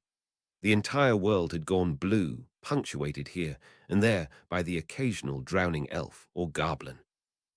She looked away just to see the main dome of the Greenwich Town Hall split asunder and release millions of bizarre spell components into the mix. Whatever was left of the Quabbin after this disaster would certainly not be drinkable by the poor Muggles outside the reservoir. The roar of the water changed tone. Bracing herself for what she would see, she noticed that everything was starting to flow out of the reservoir into Dana. That made no sense, she thought. Why would? Then the answer came to her. Entry. The door must be open, and there was no one alive in Dana or still around in Greenwich to close it. The flood was heading into Cambridge and downtown Boston. She had to warn a Muggle, but how? The Muggles didn't know her and would likely be scared away by a ghost. They also wouldn't believe that the disaster had taken place. The only people who really believe would be the ones swept away when the deluge came out the other end of the corridor and started running through Mit. Then the answer came to her: Mit, the Russian house witch. Leaving the devastated Greenwich behind her, she floated through the barrier into Dana. Both towns were already flooded, so there was no risk, and followed the current towards the Irontree corridor, 1430 Z1030, ed plus 00, 00, 17 Enfield, Massachusetts. Guinevere was woken up abruptly by a wild chorus of screams. Puzzled, she looked out the window of her apartment. People were running around, apparently in a panic. Several of them apparated away as she watched. Somewhere off in the distance, she heard an odd sound which sounded like a cross between river rapids and a waterfall. What had happened? Had something gone wrong? She needed to find out, and do so in a hurry. Putting on a robe, she went downstairs and opened the door. That proved, however, to be a mistake. As soon as she did so, no fewer than 8 people suddenly rushed in her direction. She tried to close the door, but one of them put his hand in the door. She prepared herself to cast a spell when the man asked a very strange question. "Do you have a fireplace?" She blinked. "As a matter of fact, I do, but why?" That was as far as he got when everyone suddenly shoved her out of the way and raced into her apartment. It didn't take them long for them to find the living room. The apartment wasn't exactly large, though Jason thought it was a mansion compared to his room in the Mit fraternity house. She reached the living inside, just in time to see green flames appear in the fireplace. People started lining up and trying to escape using flue powder. Guinevere didn't like this all. A general panic, followed by a home invasion for the sole purpose of escape. Whatever had happened, it must be bad. She tapped the man at the end of the flue powder line on the shoulder. Correction, second from the end. No, third. A glance at the door revealed that she had left it open. People were converging on her apartment from everywhere. The man jumped nearly a foot in the air, then turned around to face her. Giving him her hardest stare, she demanded, "Excuse me, but what in Merlin's mind is going on here? What's everyone paranoid about?" The man responded in one short sentence: "Dana and Greenwich have flooded." Guinevere shook her head to clear it. She must have still been half asleep. She couldn't have heard that right. Something about 2 towns flooding. What? The man behind him in line turned to face her. "Woman, get out of here. The bulkheads are failing. The Muggles are doing something at the surface which is causing them to rupture one by one. Dana and Greenwich are already gone, and for all I know, we're next." "That's impossible. Those bulkheads have held for 60 years. Why would they suddenly fail all at once because the Muggles wanted to visit?" The first wizard cut back in. "I don't know. Maybe the wizards who created the spells didn't have Muggle explosive devices in mind." Guinevere jerked back in astonishment. "They're attacking us. I highly doubt that, sir." "That's what it seems like, ma'am. Now, if you would excuse me, I need to cast the Geminio spell on your flue powder. I think you're running out." The last sentence caused an uproar near the end of the line. Wailing that they were doomed to be at the end of the line when the flue powder ran out, they raced into the streets and began looking for another house to break into.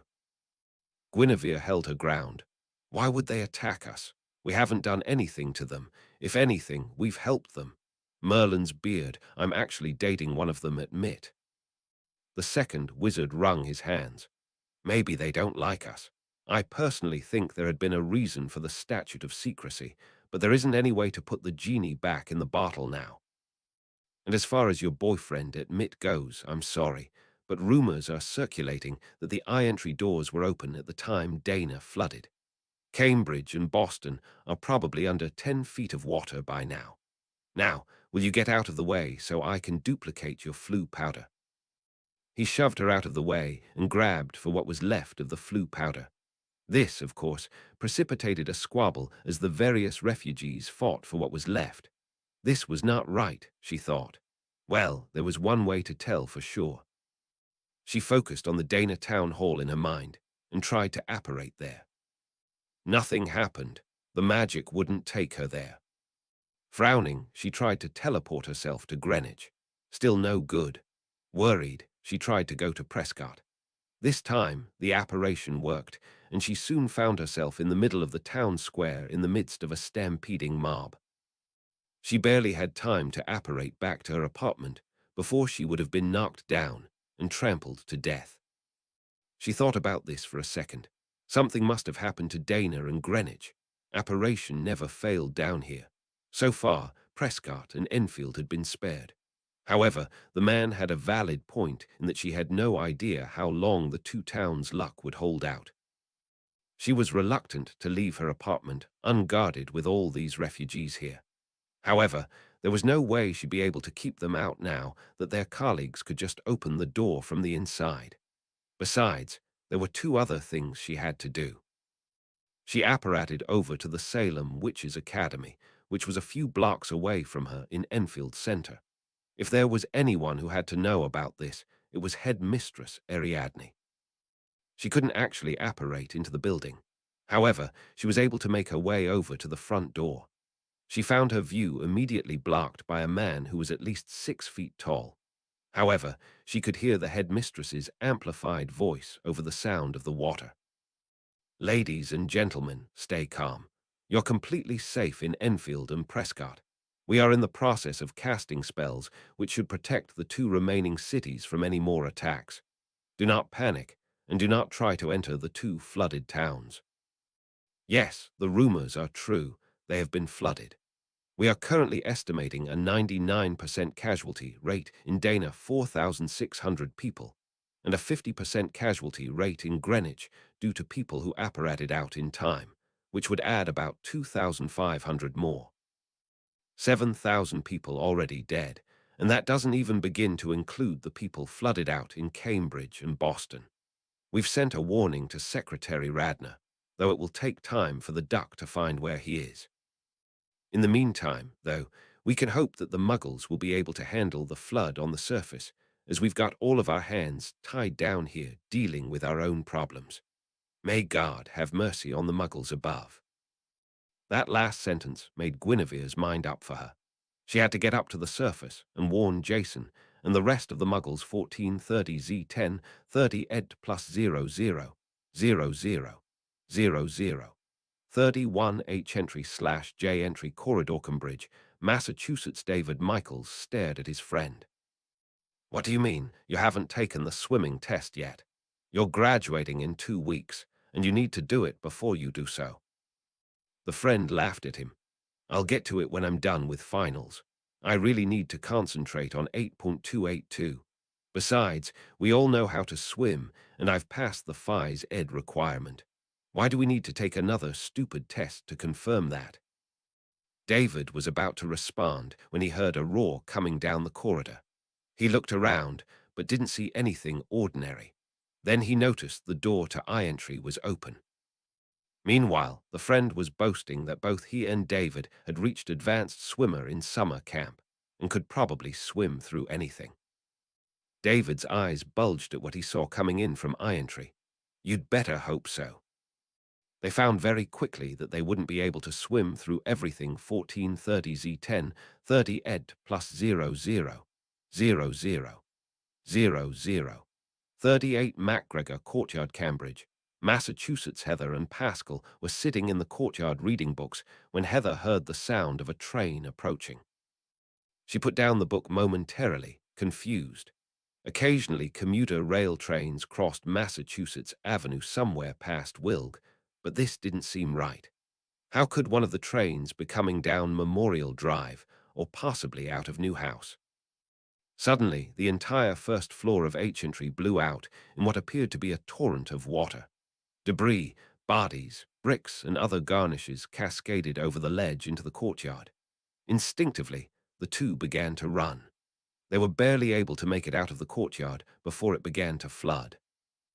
They ran as hard as they could, and only looked back once they'd made it all the way to the Westgate parking lot, which had somehow stayed dry. Heather stared at Pascal, horrified. They went their home. They'd have to move to Sudbury earlier than they had anticipated.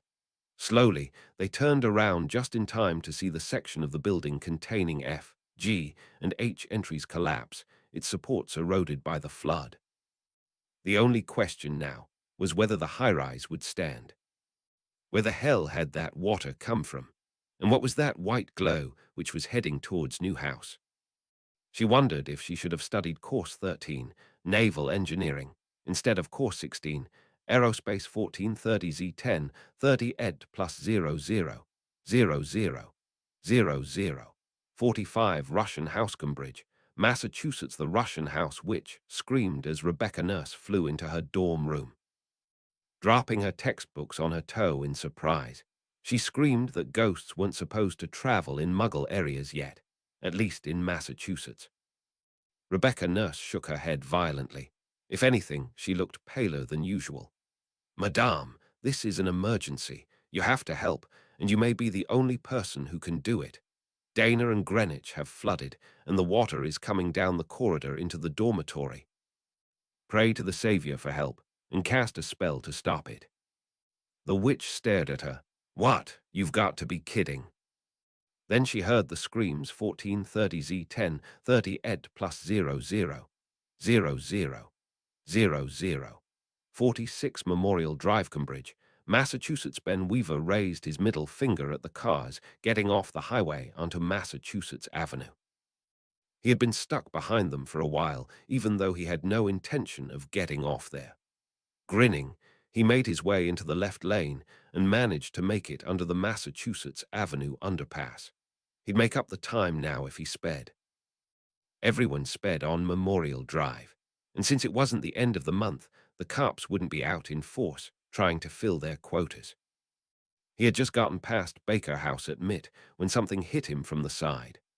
Stunned, he took a look and found himself staring into what looked like an aquarium filled with dead bodies and debris and the occasional fish.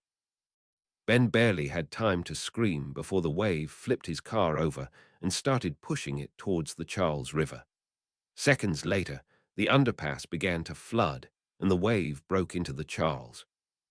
Slowly, the water level began to rise behind the Charles River Dam. 1430Z10, 30 ed plus 000000.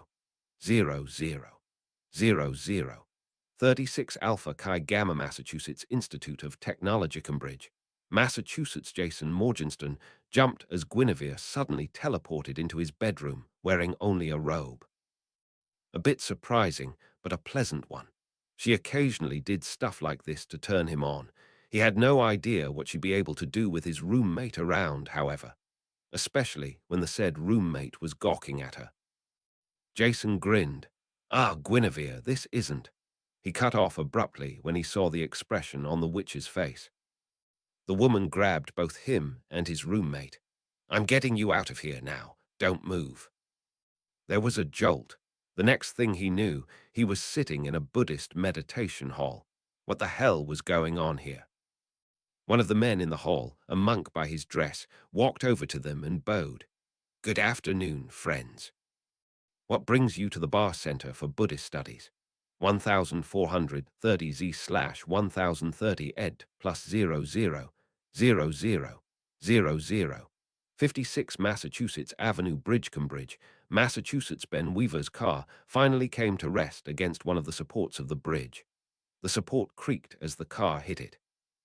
Pressure built up as the car blocked the flow of water. 1431 Z1031 ed plus 000001. 03 outside Russian House, Massachusetts Institute of Technology, Cambridge, Massachusetts. Rebecca Nurse, the Russian house witch, and Guinevere all stared at the disaster unfolding before them. The ghost, of course, just panicked and started talking about Jesus. The two living women, however, had other plans in mind. The Russian house witch pointed down at the ground. "I'm going to see what I can do to block the exit from I-entry. There's enough debris from the collapsed hallway to magic up a waterproof seal for the door. That should save the rest of campus and prevent the water from getting into New House. Meanwhile, you better get over to that bridge and strengthen it. The water level is still rising, and I don't think it's going to hold much longer because of the water that's already been released. Can you do that?" Guinevere nodded. She could tell that the Russian house witch went to an engineering school, and that she was no one to be trifled with. With that, Guinevere headed for the bridge. The first thing she had to do was get rid of that car blocking one of the supports. She cast a spell, and the car disappeared. Once that was out of the way, she spent a good 5 seconds summoning a defensive shield around the bottom of the bridge that would ensure that no water or debris touched the supports or the base of the bridge. That would keep that bridge up long enough for the Russian house, which to seal off Irontree for good. Unfortunately, the water would still be heading downstream at a good clip and at a 2 or 3 feet above its normal level. Parts of Storrow Drive were flooding, and it was likely to get worse. Although Guinevere figured the Russian house which would be able to do the job, she couldn't guarantee it. She had to operate under the assumption that the witch would be unable to do so. This meant she had to assume the water would keep on coming, and that she had to prepare everything downstream for the onslaught. She apparated over to the Longfellow Bridge and cast the same spell over there. The water level was already starting to rise down there, and people were. Once she was satisfied with the results, she continued on to the next bridge, and the next. Finally, she reached the end of the line. The Charles River Dam beyond this was Boston Harbor. Looking back, she saw the water still coming on. Apparently, the Russian woman was having trouble with her spell. Guinevere was exhausted from all the effort she had put in over the past couple of minutes. Her brain was fried, and she felt like she was going into shock. She couldn't collapse yet, however. Looking at the dam beneath her, she located the device which kept the water out, or in this case, in. She cast one final spell, and the device slid completely open. Water began surging into the river. However, the oncoming wave started pushing the tide out again. The flood had been averted. The question was now whether the reservoir could be stabilized before it ran out of water. She apparated back to the field near MacGregor, where the poor Russian woman looked like she was about to collapse. She could see pieces of debris funneling themselves towards what remained of Irontree corridor. They were piling up, but the shield wasn't waterproof. And as long as it wasn't waterproof, the immense pressure forced upon it by the flooding water just blew the pieces apart again. The witch turned to her, shouted, "I'm going to need help here. You're going to have to cast a temporary force field to keep the debris in place so that the water doesn't erode it away. Once you've got that in place, we can both summon in debris, and then I'll cast the waterproofing spell to seal the exit. Hurry, there isn't time to waste. At the rate things are going, the high-rise is going to collapse within minutes." Both women were exhausted, but they set to work on the plan. More debris flooded into the hole, and it soon became obvious that with two witches working on it, the debris was being pushed in faster than the water was being pushed out. The force field held in place, and soon the flood began to slow to a torrent, then a stream, and then a trickle. Finally, the flow ceased. The Russian house witch screamed in exhaustion and triumph. "Good, now seal and waterproof it." Guinevere did that, and the exit glowed with a blue light. With the last of her strength, she slowly began to take down the force field which had kept the debris in place. The fix held. Seconds later, a tremendous noise erupted from both sides of the river, where spectators had gathered to watch the events unfold. It took Guinevere a good 30 seconds to realize what it was. She had a brief moment of satisfaction before exhaustion took her. Chapter 155. Clinton's Reaction. Tuesday, May 14, 19,961,439, Z1039, Edgebooker Elementary School, Sarasota, Florida, United States of America. Horcruxes left. 4. Locket, ring, snake, cup. Bill Clinton was about midway through his visit to the elementary school when there was a flash of light outside the classroom. Probably one of the lights in the corridor, he thought. Maybe he could give himself a public relations coup by having himself photographed with students on a public relations project. He turned the page of the little picture book he was reading when the door opened. 2 Secret Service agents entered, and both of them had stern expressions on their faces. The president looked at them with surprise.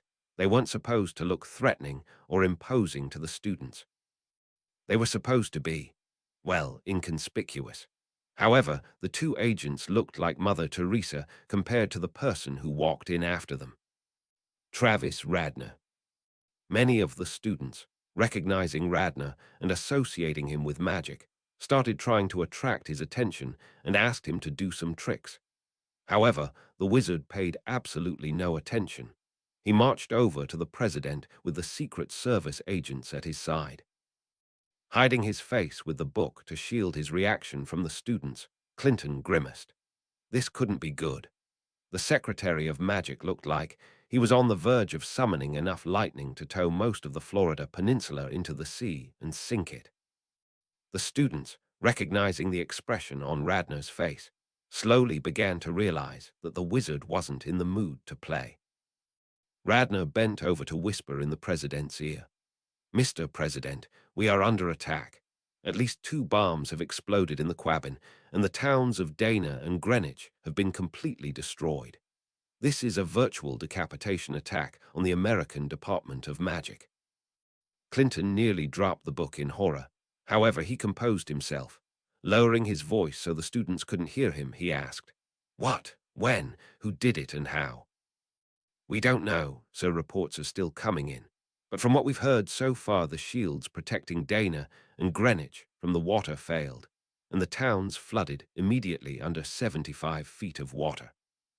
We're anticipating almost 5,000 casualties in Dana and 2,500 in Greenwich, all drownings." Clinton jerked back in shock. "Jesus Christ, 7,500 dead. This is impossible. When did this happen?" "We believe the bombs were timed to explode at 10:30 Eastern, sir. This crisis is only 10 minutes old. Had it not been for the ability to apparate, we wouldn't have found out for a good half hour, in which case things would have probably been much worse. As it is, the death toll may still be rising. We're thinking that in the worst-case scenario, we can have 30,000 dead and millions of people inconvenienced." The president had to ask, "Did they use a nuke? Will all 4 of the towns succumb? How can millions of people be affected by this?" "No, sir. The attackers appear to have used 2 conventional devices, and we believe that Enfield and Prescott will be safe. You see, sir, the 4 towns are built like a submarine with bulkheads. If one city were to flood, the others would stay dry. The attackers had the wherewithal to strike in 2 places, puncturing shields and letting the water in. Unfortunately, the impact points happened to be in separate towns, so 2 towns were lost."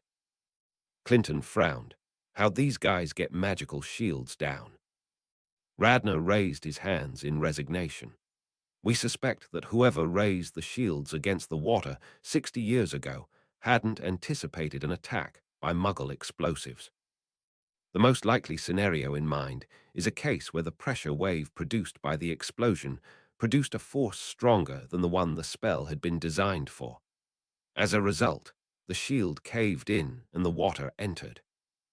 Sort of like an exploding depth charge, using a pressure wave to attack a submarine." Radner nodded. "That's exactly the case, Mr. President. It's the same type of attack." Clinton's mind raced. This was very bad, he thought. However, something didn't make sense. Why would millions of people be affected by such an attack?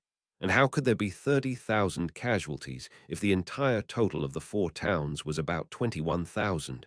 Troubled, he posed the question to Radner. Radner drew a deep breath. Whatever it was, Clinton thought, he wasn't going to like it. "Mr. President, we have reason to believe that the corridor to Irontree was open at the time of the attack. The attackers knew about the 4 towns, sir, and about the secret passage to Cambridge. You may recall that the passage connects Dana and the MIT dormitory known as MacGregor House." Clinton suddenly realized where he was going. He dropped the book, and for the first time since the Secret Service had come in, the students could see his face.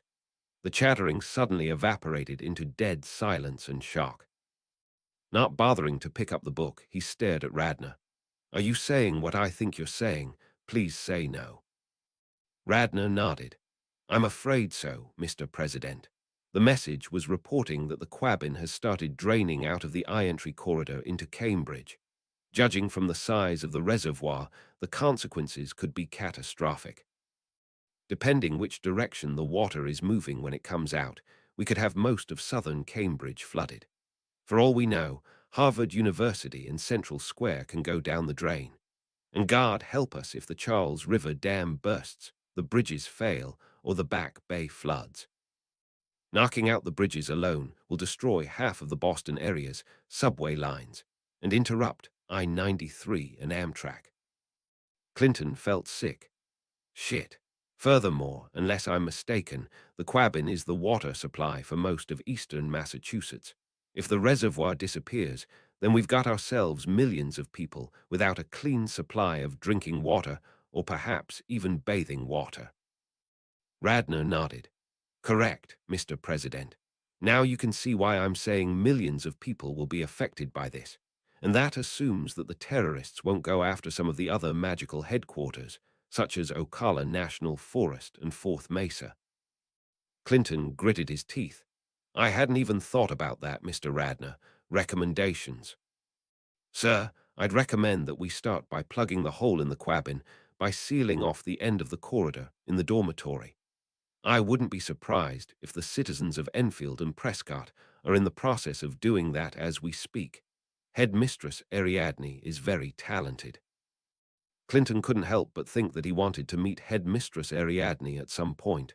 However, his wife would not be pleased, and besides, the country came first.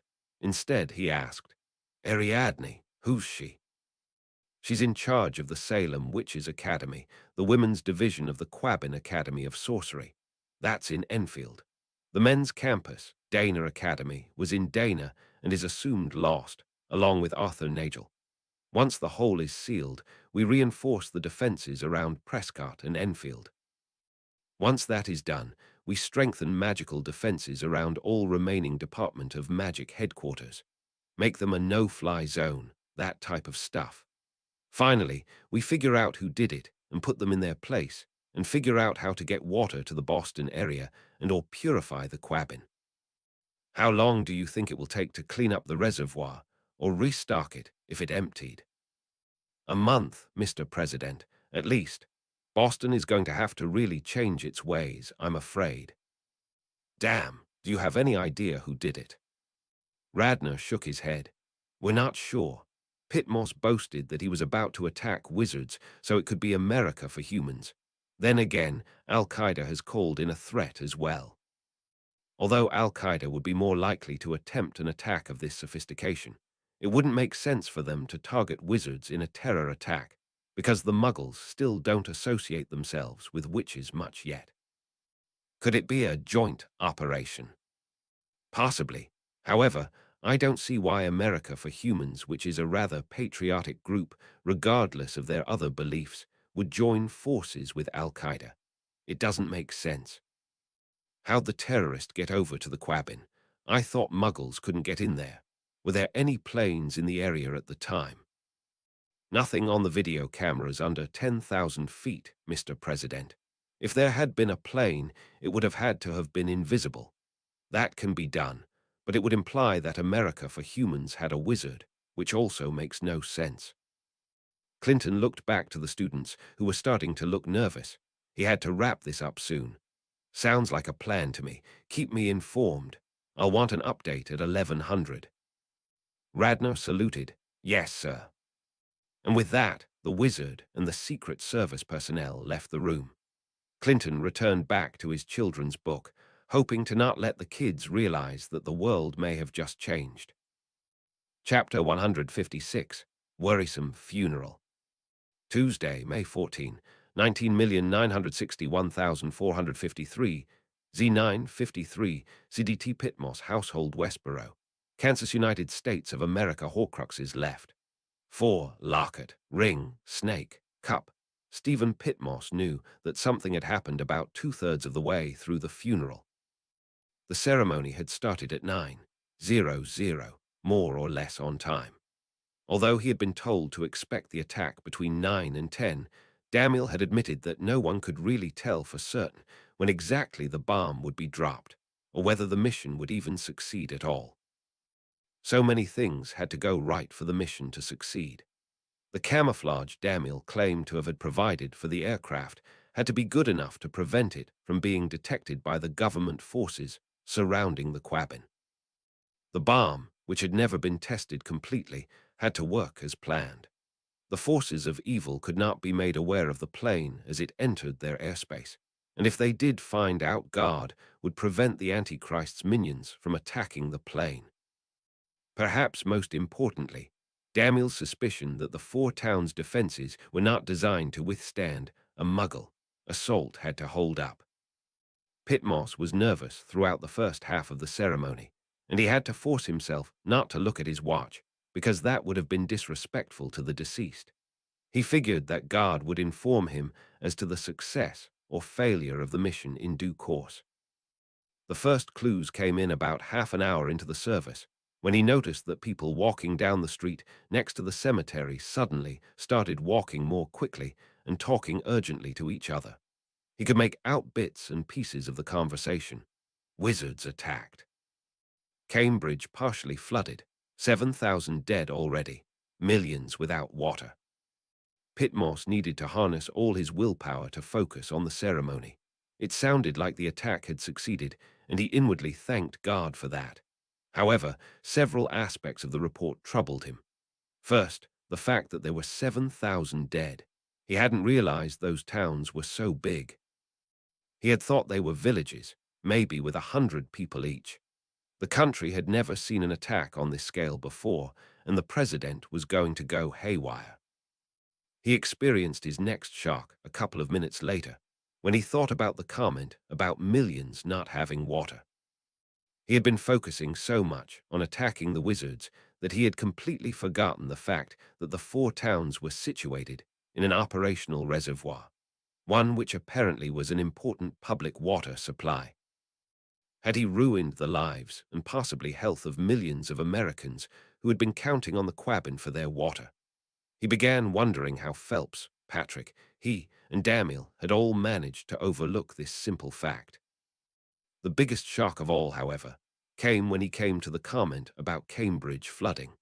He had no idea how an attack on the Quabbin could have affected Cambridge, as the city was nowhere near the target.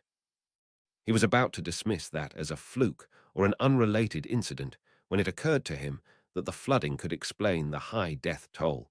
501,000 people in the wizarding cities and 6,000 people in Cambridge.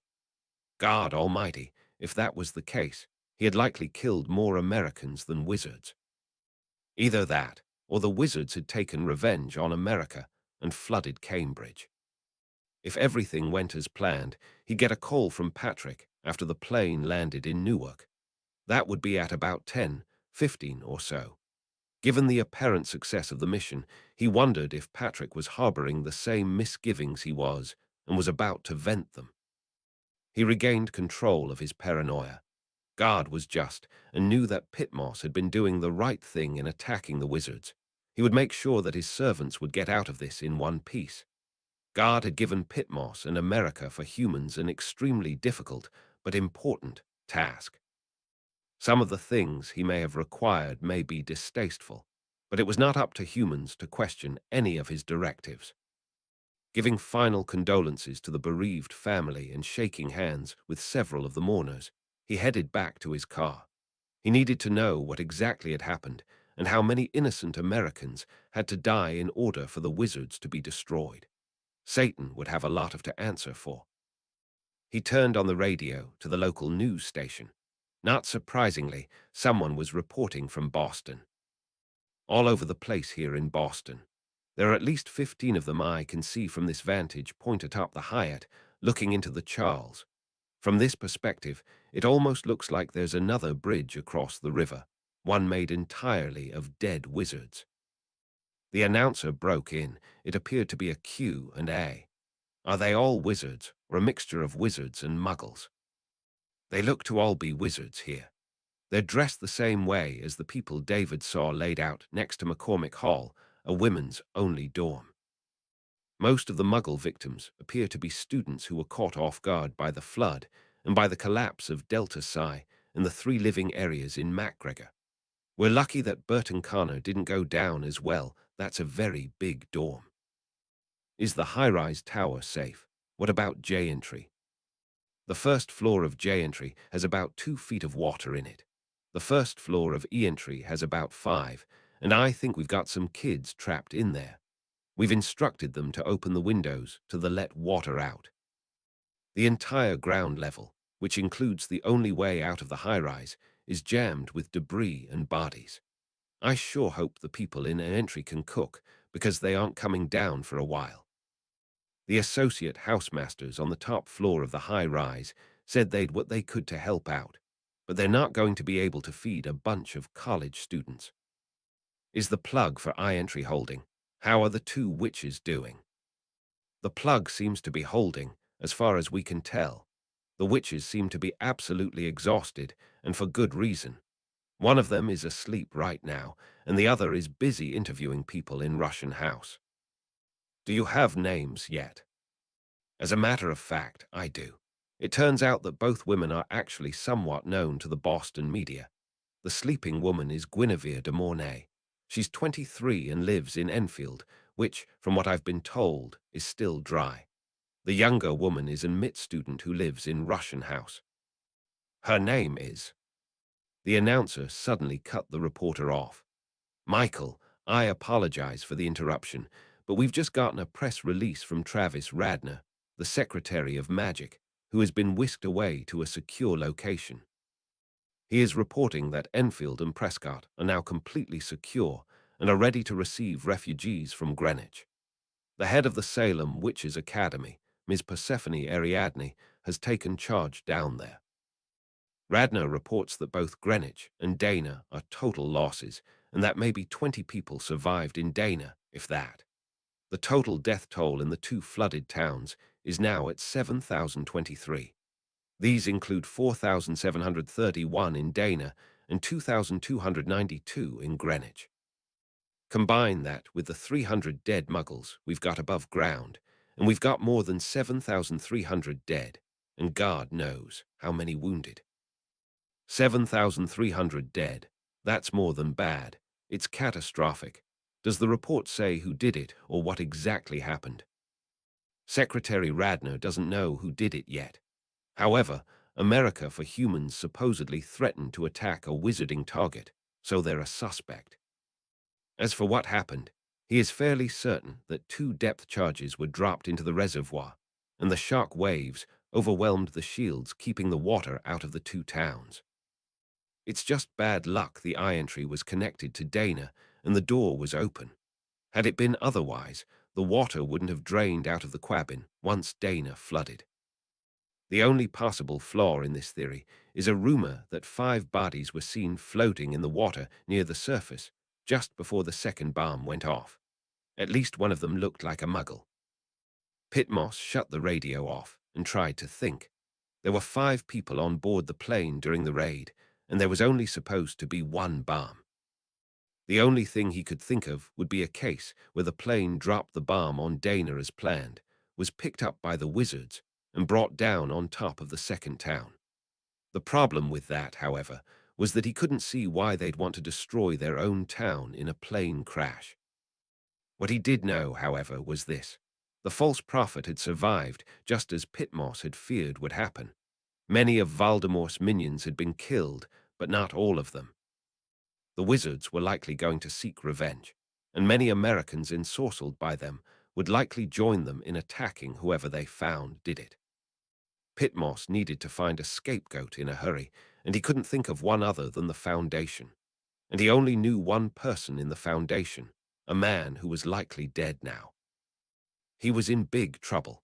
Then again, so had Moses and Abraham, and God had helped them through.